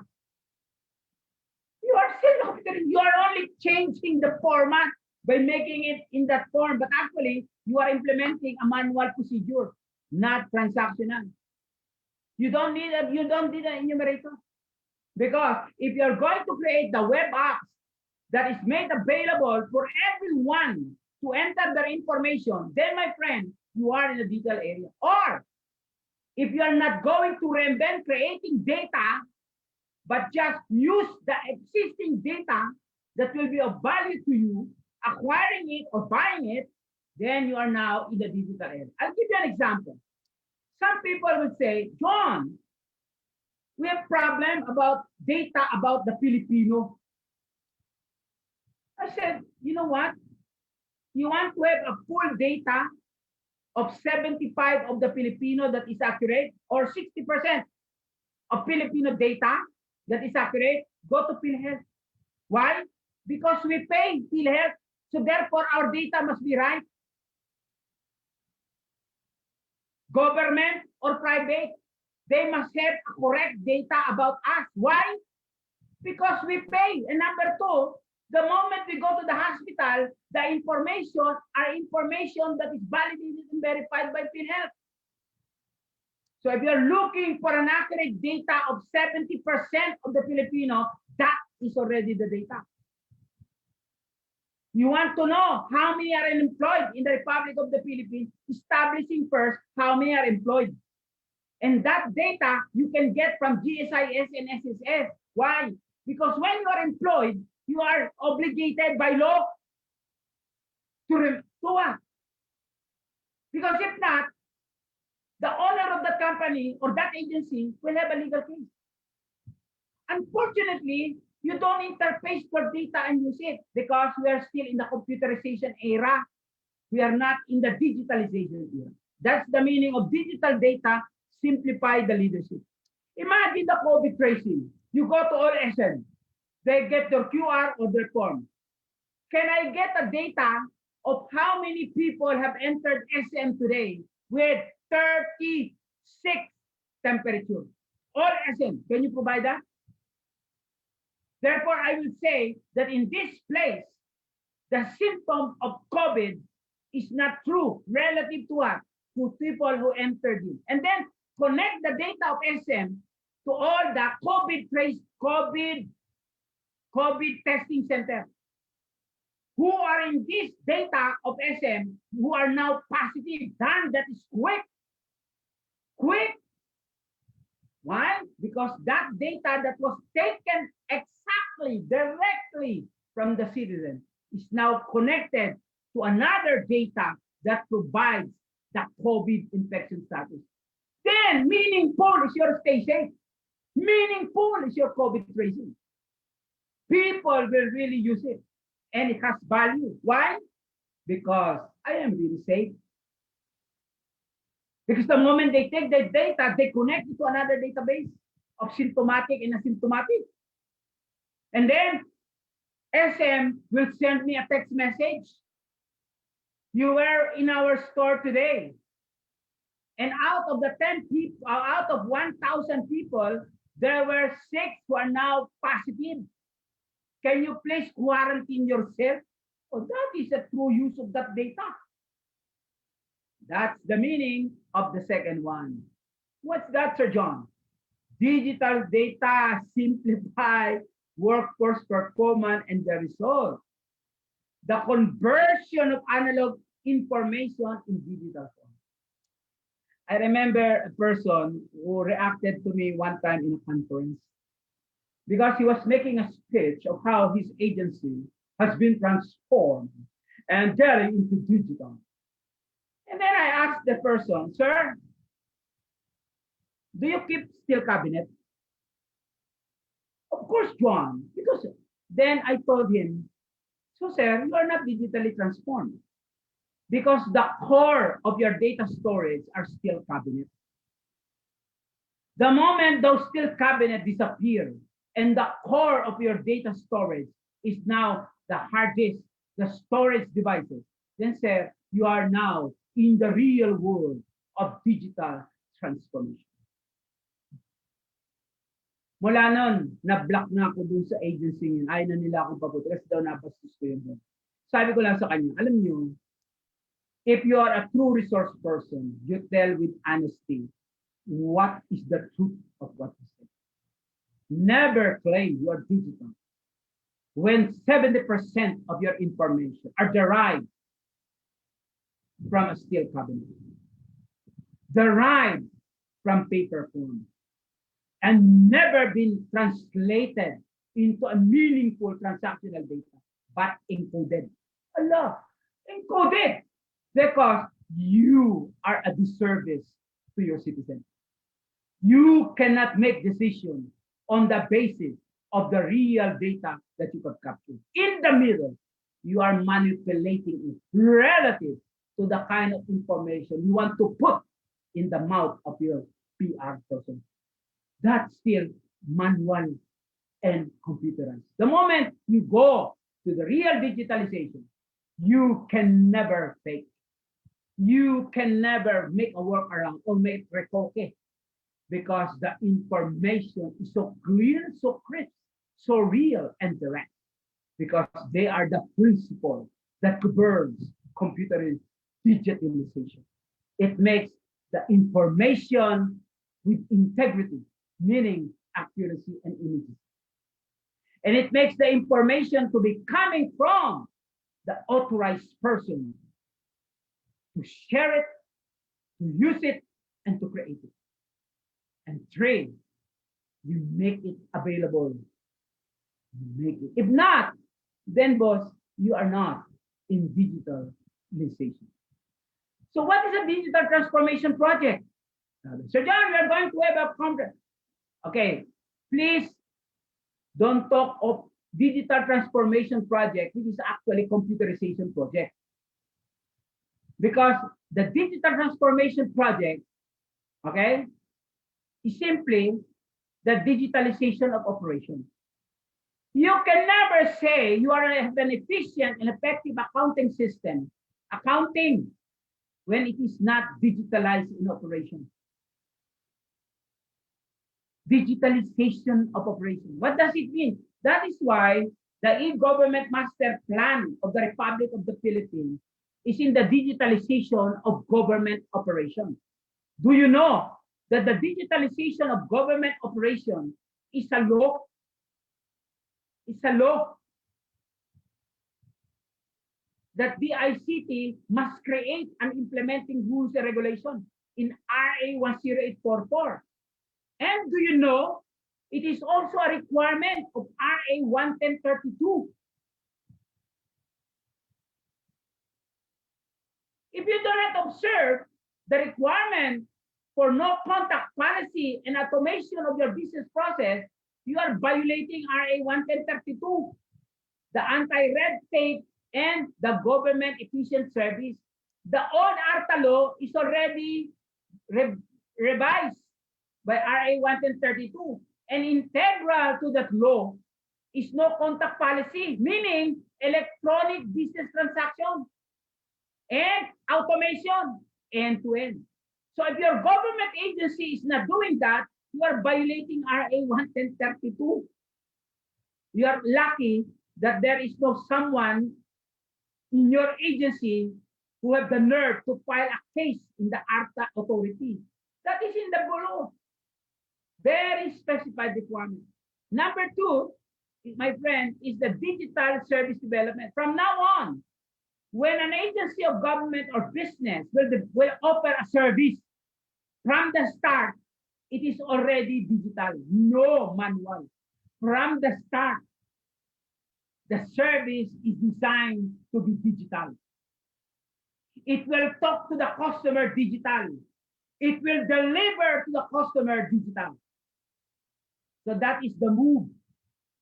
All right. So the business is developing new products and services with emerging and disruptive technologies. New business portfolios designed and built around digital transformative technologies of what are possible. You know, in the little bank where I normally do my transactions, I still do my manual. For the very simple reason, I want to be talking to the teller. But every time I have a conversation with the bank manager, they will always tell me they are going to be obsolete in the next future.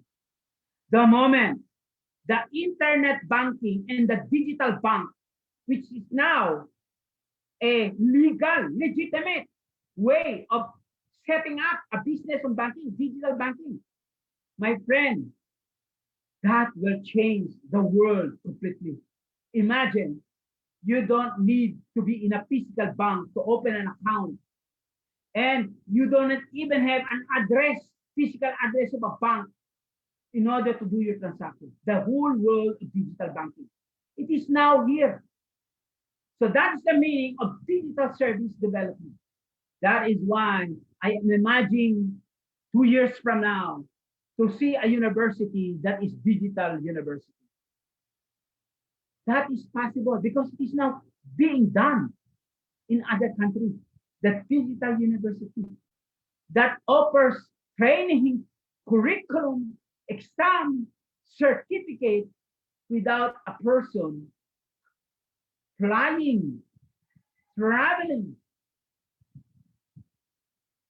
And that will make the world different. Why? Much of the schools who are physically defined will simply close. You will have to find new meaning and purpose to your physical building. That is not a future. That is now happening, evolving, and emerging. So it is a culture. So this now you're not just merely talking of technology. It's a culture where the business, okay, where the business model, the plan and architecture are based on digital organization architecture that inspires, take note, and reward a number of desired behaviors.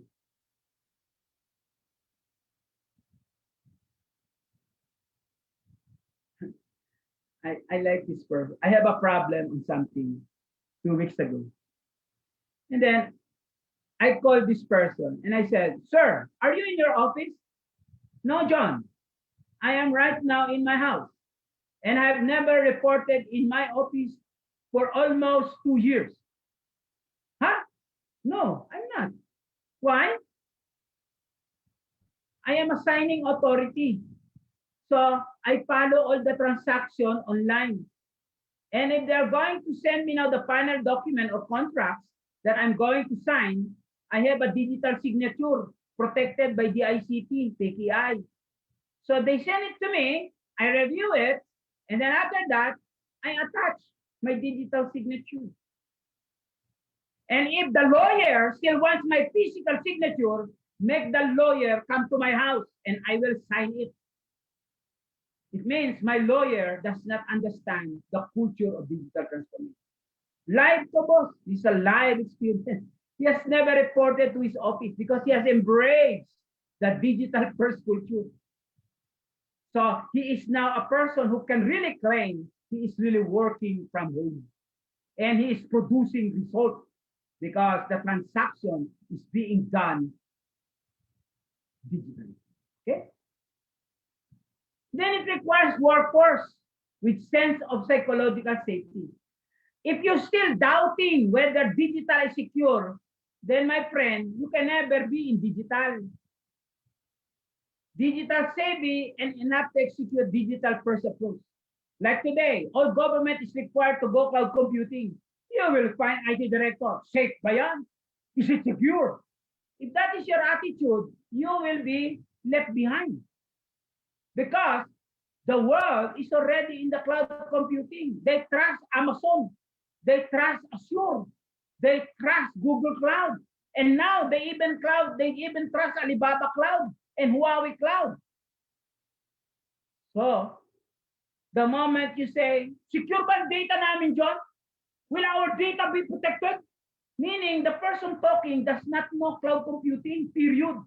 If you have no experience of cloud computing, how can you be confident? You have an experience of your digital of your own computer center.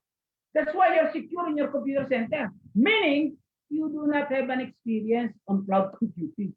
You have to have an experience for. That's the only way you can feel psychologically safe. Now, what are the digital transformation drivers? Why is it that you are really forced? You are really be moving towards it because this is the digital new efficiency. If I am the owner of a business, I will automate the entire value chain from decision making to operation. That is what Jollibee and all these companies are doing. Efficient use of resources, initial specific objective with potential to expand to new business model and customer experience. Imagine what happened to Mang Inasal. All the stores suddenly closed. And they have an inventory of all those chicken in their commissary. Imagine tulog. The inventory is sleeping in the commissary. So suddenly what they do? They change their mind. They sell it to what? To department store. And not only that, there are entities who are even selling the raw materials online.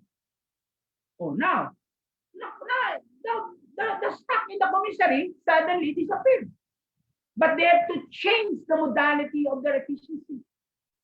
Some people will say, Sir John, online ordering lang ng Jollibee. But how many motorcycle or motorbike in a Jollibee store to support 1,000 simultaneous ordering? And how robust is your ordering system to accommodate on the same time 200 customers? So now you are going to be moving into a different digitalization in order for you to earn. When you are a salaried person at you are a regular employee, you don't mind. As long as hindi magsara ang iyong gobyerno, hindi magsara ang tindahan. But to the real owner, my friend, that is a heavy mind. How to keep that salary when people are not really working and producing the results because they are permanent. So you find out, okay? So people who feel safety today are mostly people who have salary and whose company will not be dissolving anytime and they are career. They are the ones who are safe. But in the real business world, if you are a responsible businessman, you will create a new business model to maintain the people who rely on you. That's why I don't listen to people who talk about safety when at the very instance, they will never experience the cut of their salary. There are no credential whatsoever to speak of that reality. Because They are talking from the perspective of comfort. They are not talking from the perspective of insecurity. That is why they will not appreciate alternative modes. So that's the new episode. Enhance customer experience. Yes. Customize to create moments of truth. Integrated customer information. New experience rooted in privacy, trust, and customer relationship. But if you are working in a company or an organization that you feel tenured, career, you will never appreciate that element because you have never been insecure. You will still receive your money in your ATM. But an entity who is now having problem with cash flow, that is a different story. Maybe you will be surprised. Why Sir John so clear and so convincing? I was a general manager of a big original equipment manufacturer who, because of COVID, just closed. Sarah, I have to remove 2,000 people out of work because I have no sales. Ganyan ba gobyerno? No. No, we have to go alternative. We go to alternative of selling online. But you see, network distribution stores in mall are also closed. And I have to compete with other bigger brands than my brand. So we have to go to a new business model. And we created a new business model to promote our product online. Like Lazada, Shopee. But if you are not a trusted brand, you are just an emerging brand. And if you are not cheap, you will not get your customer. So the business model is changing. Okay? That's why we had shifted from the world of creating machines. Now we have shifted to the world of creating the application of digital business. So we are now on that level, creating the digital application services. So what enables it? You know now the drivers. The question is, do you know the transformative technologies? Do you understand it? To connect that transformative technology to the requirement of change. You cannot just read a book, a magazine to say, I know this. Of course, you must understand what is this enabling technology that is changing all the banks. What is the digital technology that is changing all the business selling? That's why a school, a government cannot fully make digitalization if you do not understand your danger, if you do not understand your insecurity, and you do not have an appreciation of the transformative technology. So on new efficiency, we are now doing Internet of Things. There are places now that is doing robotics, and they automate process and they collect data. There is now a combination of big data analytics, artificial intelligence, 3D vision, and digital platform to analyze data and to identify incremental efficiency.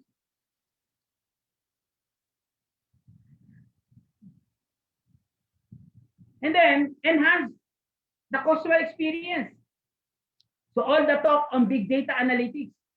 But you know, you are a teacher in a university talking of big data analytics, and still most of the record of your student is in a still cabinet. I will always tell them, mahiya naman kayo. You have the theory, but you do not have an actual. And then cloud to reinforce data management. You are teaching data management, meaning to say you have a full understanding of the cloud-based data management system. You understand the cloud technology, the name for each service provider. If you do not know that, then you have no right to teach cloud computing data management. If you have never used the technology being used by AWS, Microsoft Azure, and Google Cloud. Social media and mobile technologies. If your school does not have a school apps that make a student admitted, examined in their mobile phone using a social media platform, you are not enhancing the customer experience. You know why? Because the mobile device in the Republic of the Philippines, the total number is greater than the population of the Republic of the Philippines. 70% of the total population of the Republic of the Philippines have Facebook accounts. And most of the people who can pay your tuition fee have a social phone that is 4G. And they know how to use WhatsApp, WeChat, Twitter, and Facebook. So the very platform of reaching, that's the term, reaching the customer in a social media and mobile technology. Typing a www.school.edu.ph will be a bygone future. It's going to disappear. What will happen now is a student will download a end-to-end social media apps of the school. That is going to be the change in the customer experience.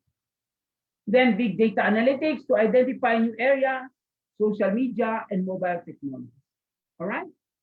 Ngayon, one time, may nagtanong sa akin, Sir John, can you give an example of how digital technology is transforming the life of the poor? Medyo bastos ang sasabihin ko because I was part of the research and study of this particular project. And I was responsible in designing the information portal to prevent child pornography.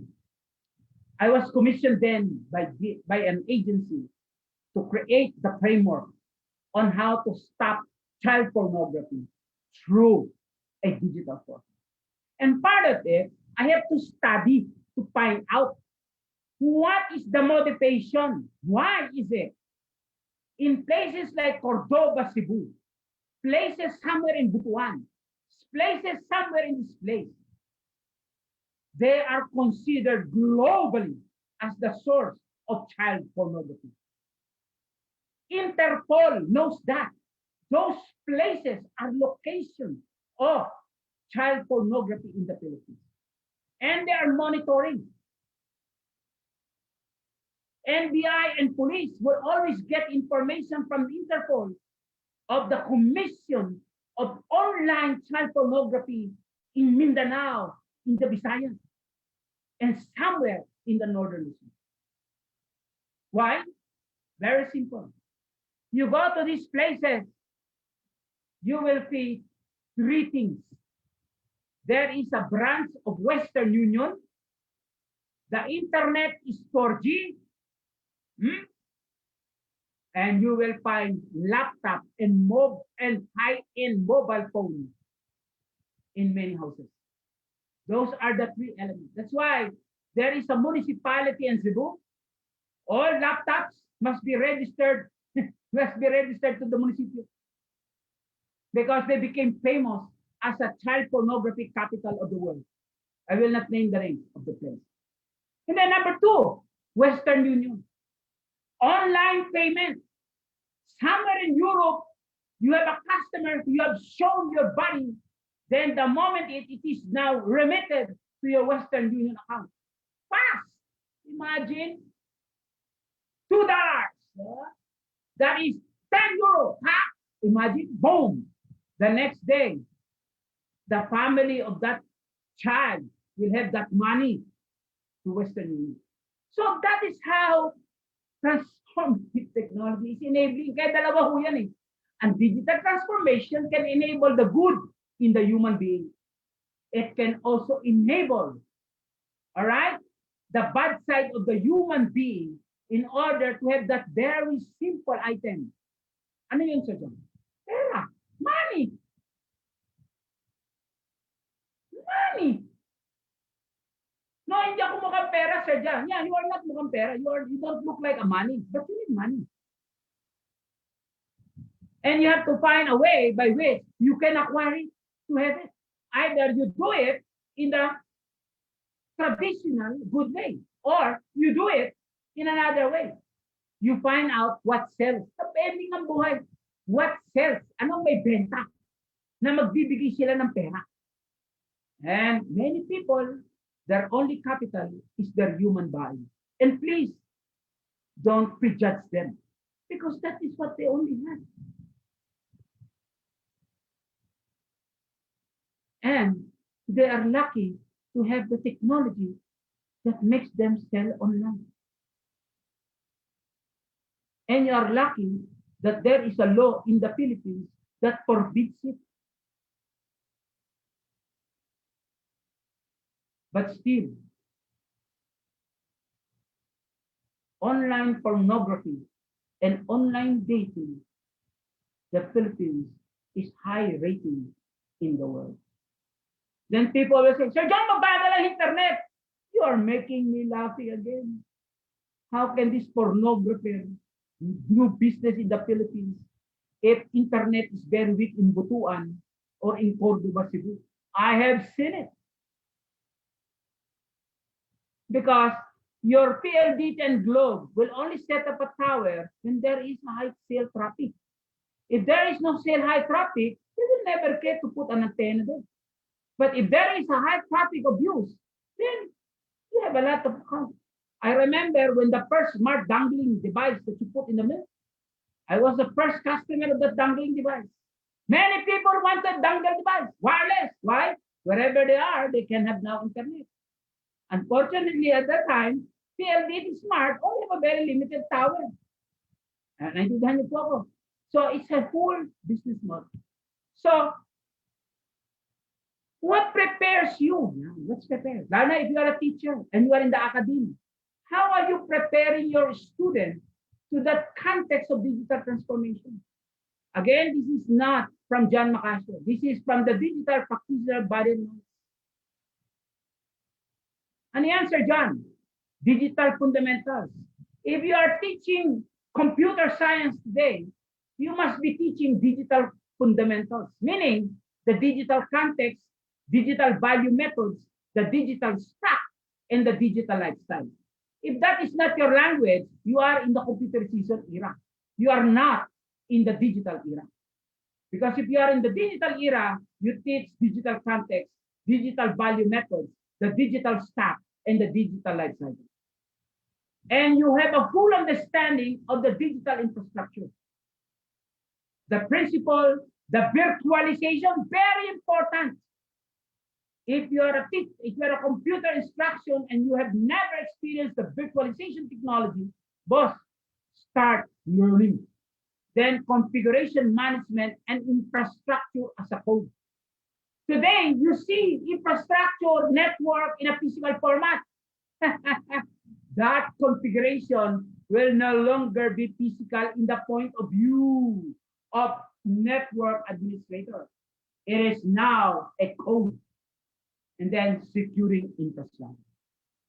So if your school is offering computer engineering and everything, you have to speak in the contextual language of the digital practitioner. So number 2 is digital infrastructure. Then application delivery. So programming, you are teaching R, Python, all of these. You have to understand the new application delivery framework. Agile software development, DevOps technical practices, API, microservices, cloud native. How do you secure application and digital products? So there is a rechanging of what needs to know, what needs to be understood in the present. And if your textbook, all right, that you are using was published in year 2015, then my friend, you are old. You are old. Then product management. Product management, product discovery, product design, Scrum, Kanban, Extreme. They must be solidly be taught. Because if not, you do not know, you do not understand how to develop systems in the digital transformative era. Then product planning. And then work management. Today, work is getting to be lean. So you need to understand the meaning of a lean product development, capability and approaches, then process, system thinking and feedback. And I was reviewing some curriculum. Sometimes there was somebody to ask, Sir John, is our current curriculum relevant? Alam niyo, ang problema sa curriculum sa Pilipinas, the person who is deciding it is already old. He has power, but he has no current knowledge. Yes, he has power. He's a chairman, he's everything. But you ask him whether he has the current knowledge of what to be taught, that will be another story. Power is different from influence, knowledge, and interest. Because if you really have a real interest and influence and knowledge in the current, present, real, digital context of work, you will honestly say, let us change the curriculum that was made in 20XX with the following experts who have never been working in a cloud computing environment. Then it will change it. That is the limitation of competency relative to digital transformation. And there is a guidance, there is a standard. Data practitioners' body of knowledge. If you are a cybersecurity expert and you have never studied the cybersecurity body of knowledge that was published in 2019 and now being revised in 2021, boss, you are not credible expert.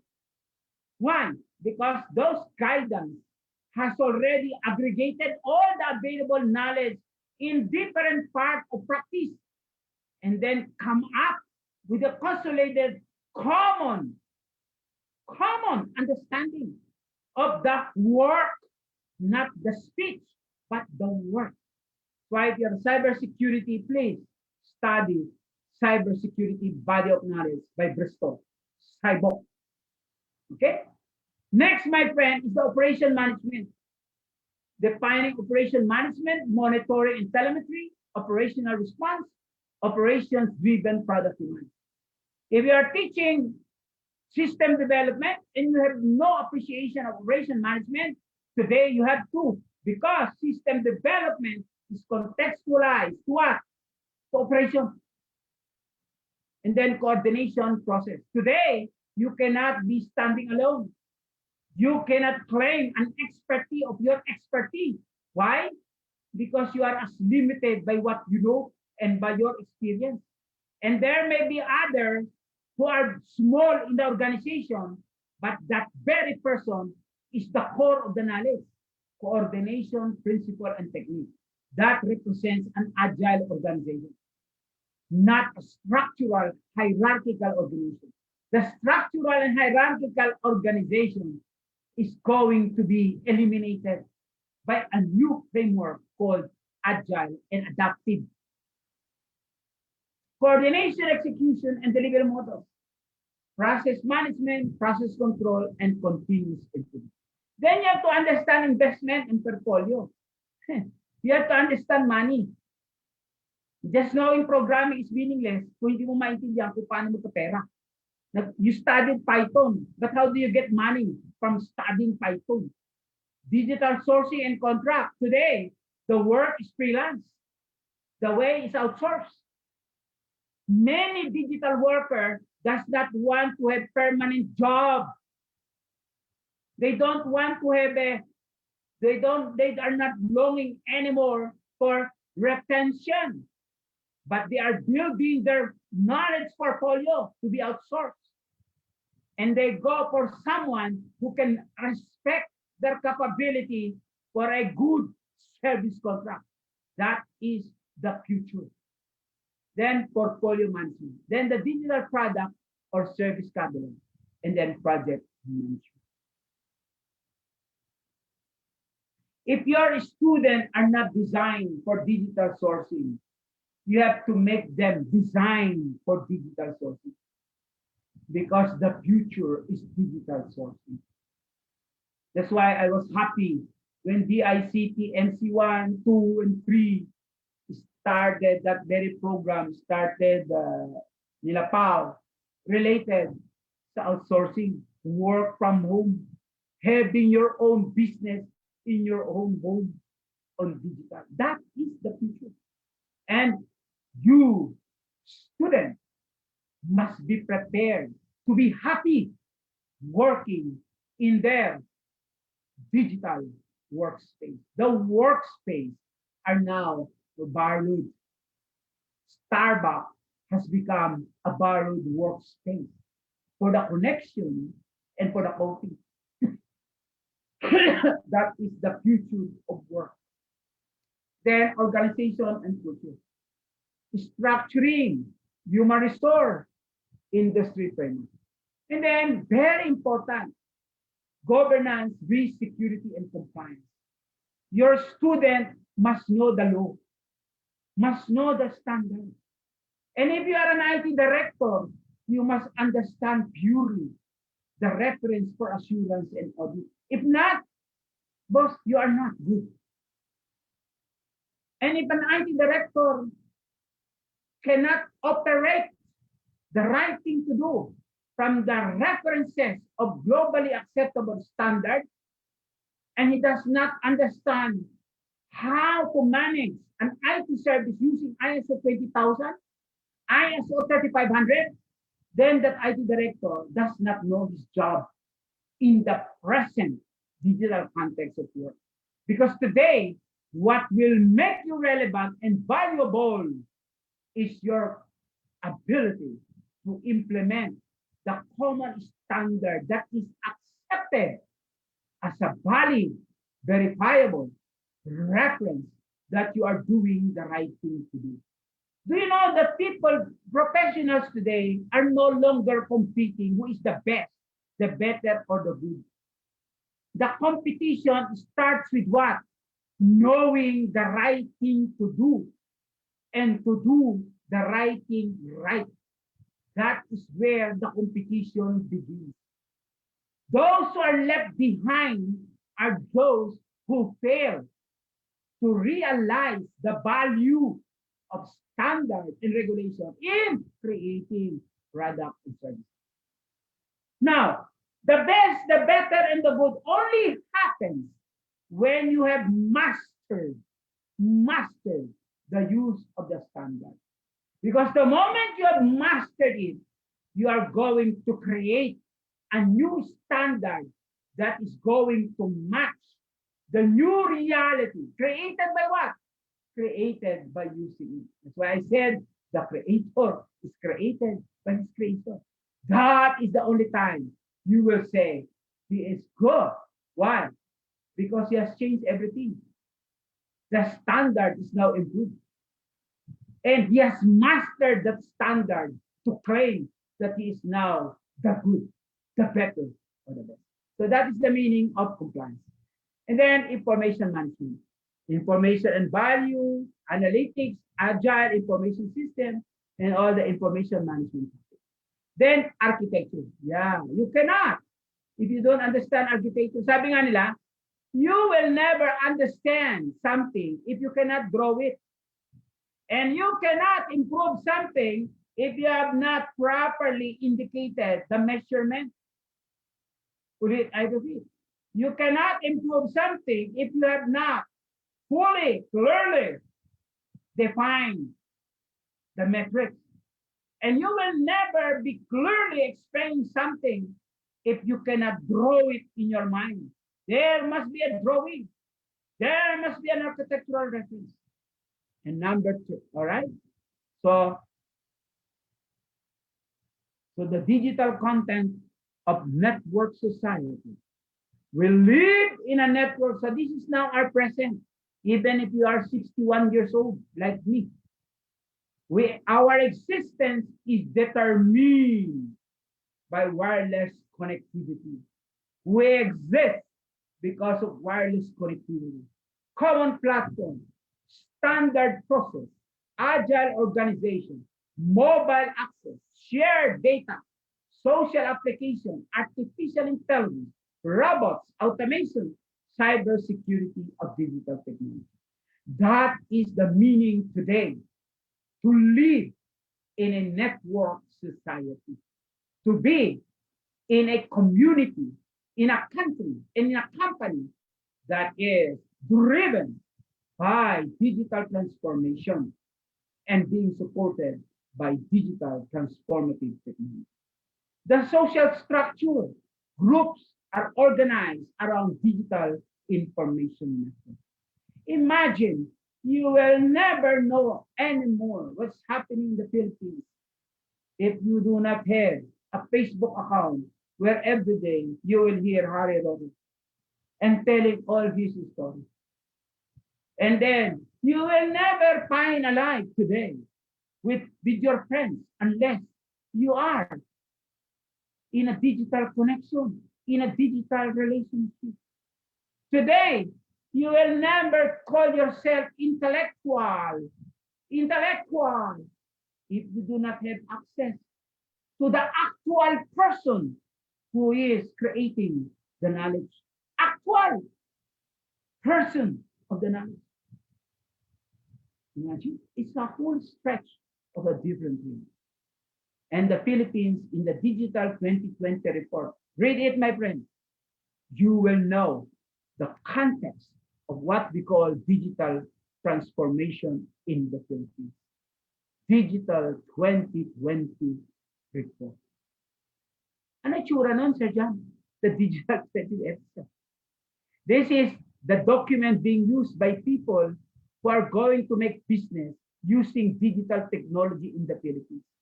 So this is the Digital 20 that gives you a full suite of study of the platform, the digital platform in the Republic of the Philippines. Total population, the unique mobile phone user, the internet user, and the active social media. Why? This is the audience.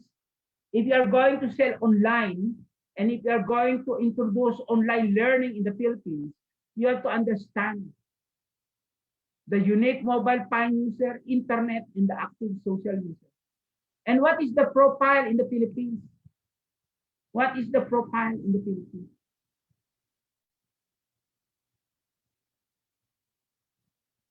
In the world, Facebook, YouTube, WhatsApp, Messenger, WeChat, Instagram are the key that defines social relationship. So if you're a businessman, use that because you have an audience. The top messenger app, WhatsApp, Messenger, Viber, Emo, global, that's global. And what is in the Philippines, Sir John? What's in the Philippines? You have to know what is in the Philippines. Even the behavior of the user. Nagse-search ng product online. Bumibisita ng tindahan. Those who are purchasing. All right? That is already covered in a global study. In the Philippines, how does it look? There you are. Oh, ang may mobile phone sa Pilipinas, year 2020, you have 173 million. Imagine that. Imagine nyo kung ako negosyante, I'm only covering 50% of that. That I have a 50% of 173. They will see all my business apps. Wow, I'm good. And if I am in social media, I'm going to reach 73 million. Oh. Sir John, mahina internet sa Pilipinas. Anong pakialam ko? Bakit may 73 million na internet user?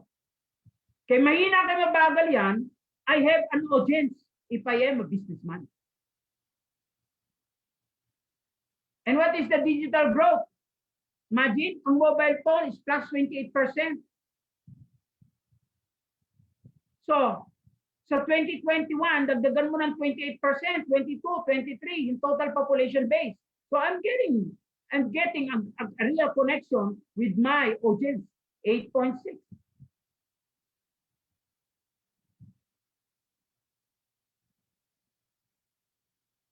Imagine, the overall literacy in the Philippines is 98%.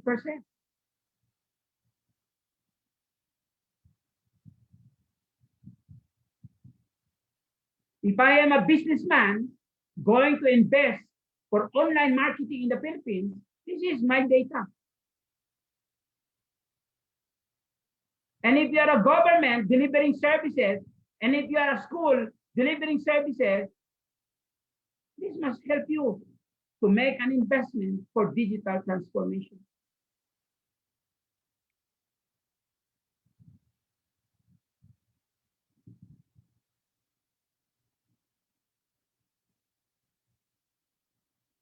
So sabi, Sir John, may hina internet sa Pilipinas. Oo nga, kasi 67% of the population. If I am a salesperson, I will tap the 50%. That's how you make business. And imagine, they are on a mobile internet user. So if I'm going to create my application system, I will go mobile. I will create all kinds of web apps that can be installed in a phone because I have 90% mobile internet user out of the total internet user in the Republic of the Philippines. That is the target. Nag-i-improve ang internet speed. Sa Philippines, 25.55 ang average.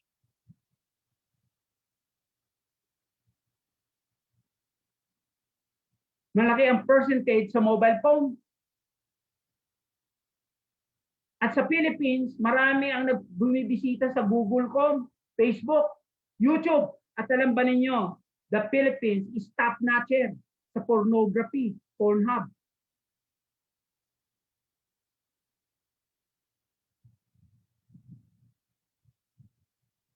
Imagine, number 10 lang si Lazada.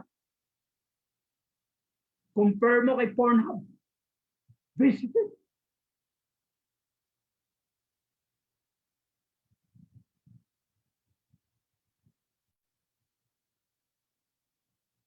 Ano ang most visited?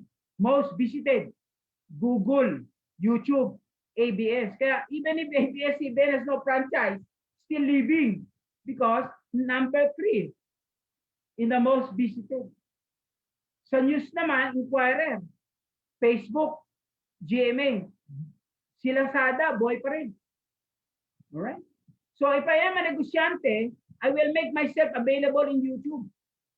I will still put ads in ABS-CBN and have myself be seen in internet, in the Inquirer and Facebook.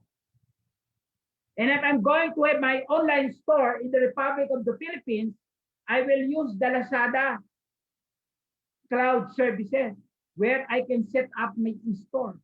I will go to Lazada.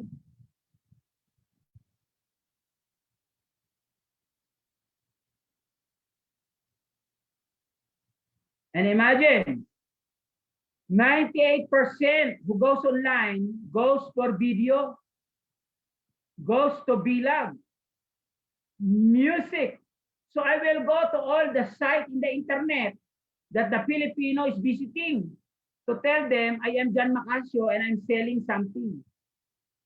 So that is how you use this digital information report in changing, transforming the way you conduct business inside the digital transformation. So my friend, that ends my presentation for today, where we look at the framework on why we have to go digital and why an agency of government, a school, a business has to be moving forward to be using the digital, transformative technology. All right. So thank you, my moderator today. If there are still some questions, maybe able to. Thank you so much, sir, for that very informative and enlightening I session. hope our audience who are English speaking are now enjoying the presentation. I think so, sir. If Right you now, have sir. problem in my accent, I'm sorry because I am a Filipino accent. All right, sir. Let's now proceed, sir, to our question and answer portion. And due to time constraints, we will only entertain 2 questions that will be flashed on the screen.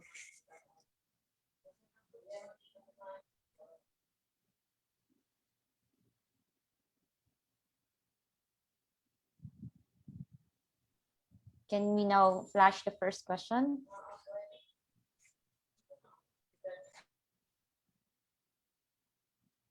Let me correct that. We will only entertain 1 question. 1 question.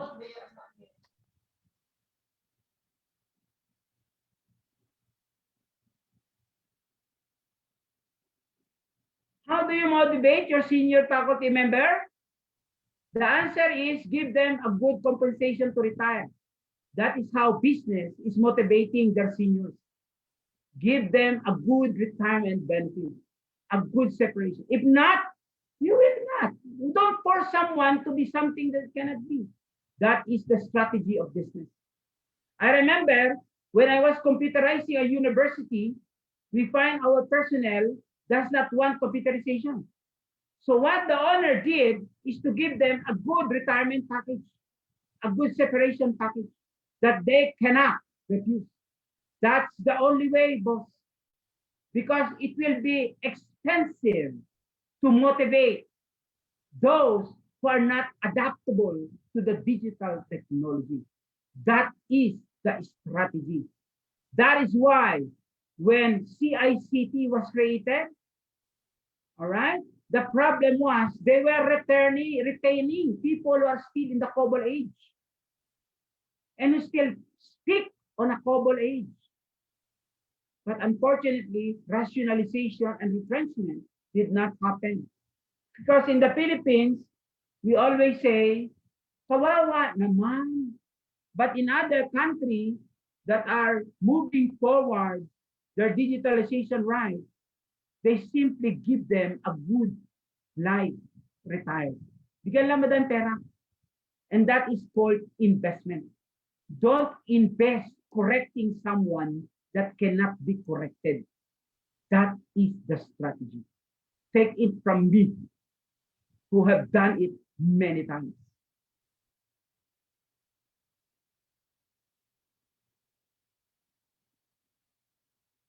O isa pang tanong.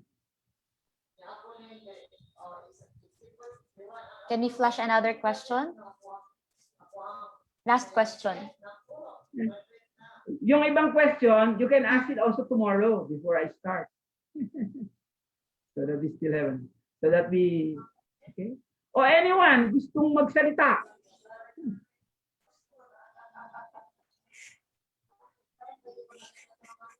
Tandaan nyo ulit, pag kayo nagkaroon ng change, do not spend money for those who cannot be corrected, who will be adapting. Nag-aantay lang din yun ng kanyang retirement day. I-advance mo na. That is a good business proposition. Dahil pag binigyan mo talaga yan, aalis yan. I think, sir, may nagtanong po sa ating chat box. Kaya nga, ano sinabi? Any job opening in DICT? Ang dami! Ano na? Ang dami! Ano yun? Natabunan? Oo, ang dami! Sana yun? At marami Ay. din nag-aantay na mabigyan ng magandang offer for separation. Tama ba? Marami kasi hindi ka na makapag-perform eh. Yung hinihingi sa yung requirement, napakabigat eh. The new level of understanding required is so heavy.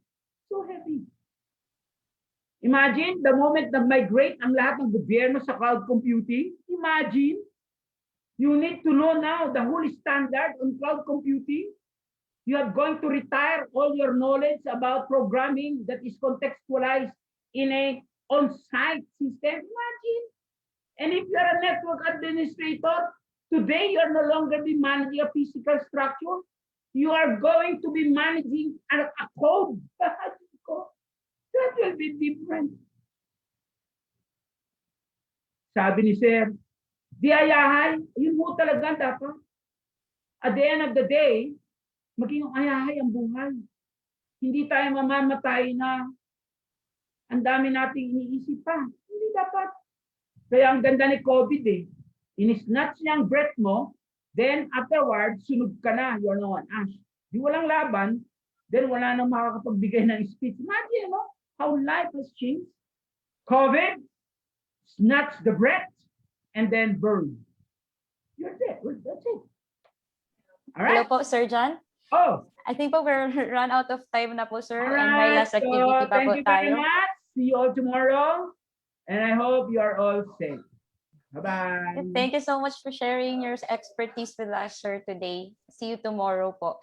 So right now, to our Zoom participants, don't go yet because we will still have our last activity, our trivia questions. Ayan, we will be giving away 2 load cards worth 100 pesos if you are able to answer our trivia question. So you just have to chat your answers on our chat box.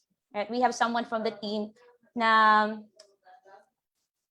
yes, who would take a look at the chat box para malaman po natin sino po yung first one who answered the question. All right, Sir Raj, can you please flash on the screen our first question? Yan. What is the complete title of this webinar series?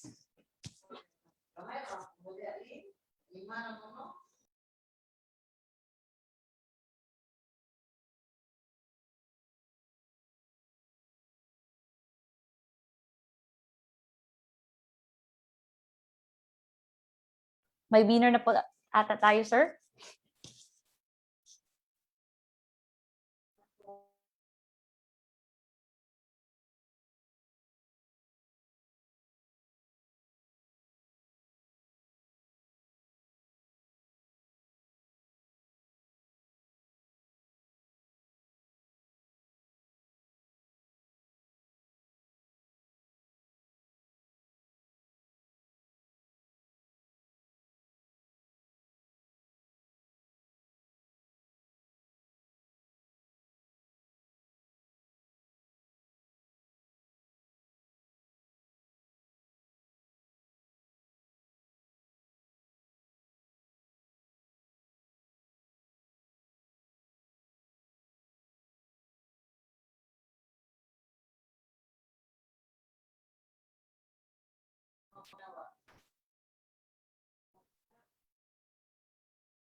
Ayan, congratulations po to Miss Kathleen Ann Santos.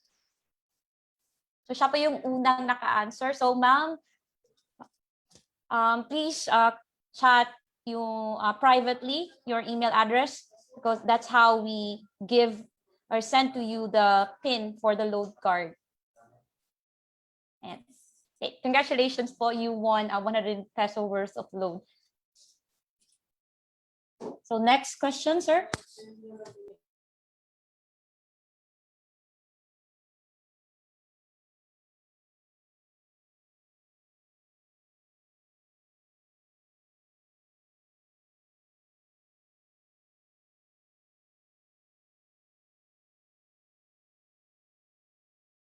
So what is the complete workshop topic for today?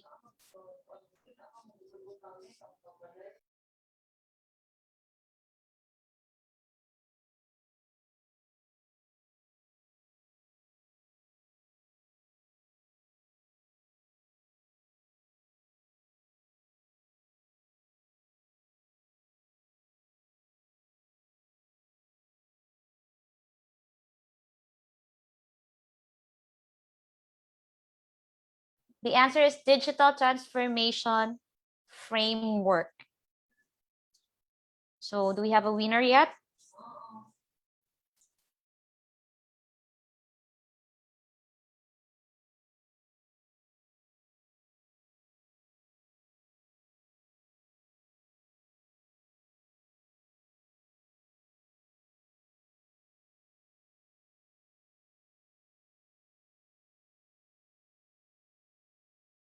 And may winner na po tayo.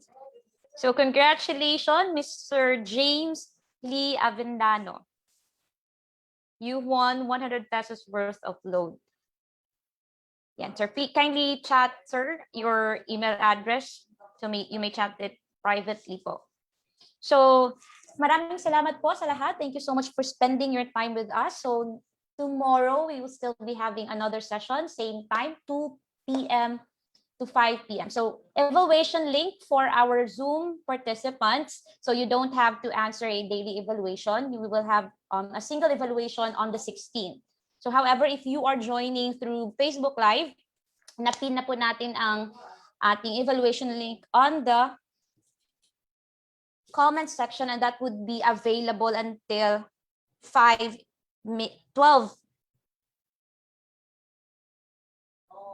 midnight today.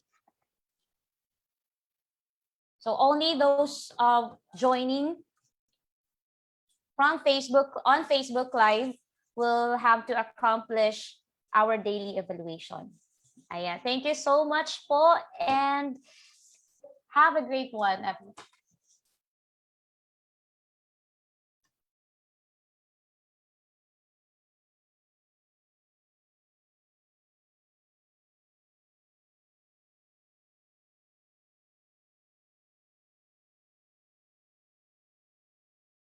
So wala na pong attendance. May nagtatanong if meron pang attendance. Wala na pong attendance as long as you were able to log in on Zoom. So nag-generate na po yan ng database automatically.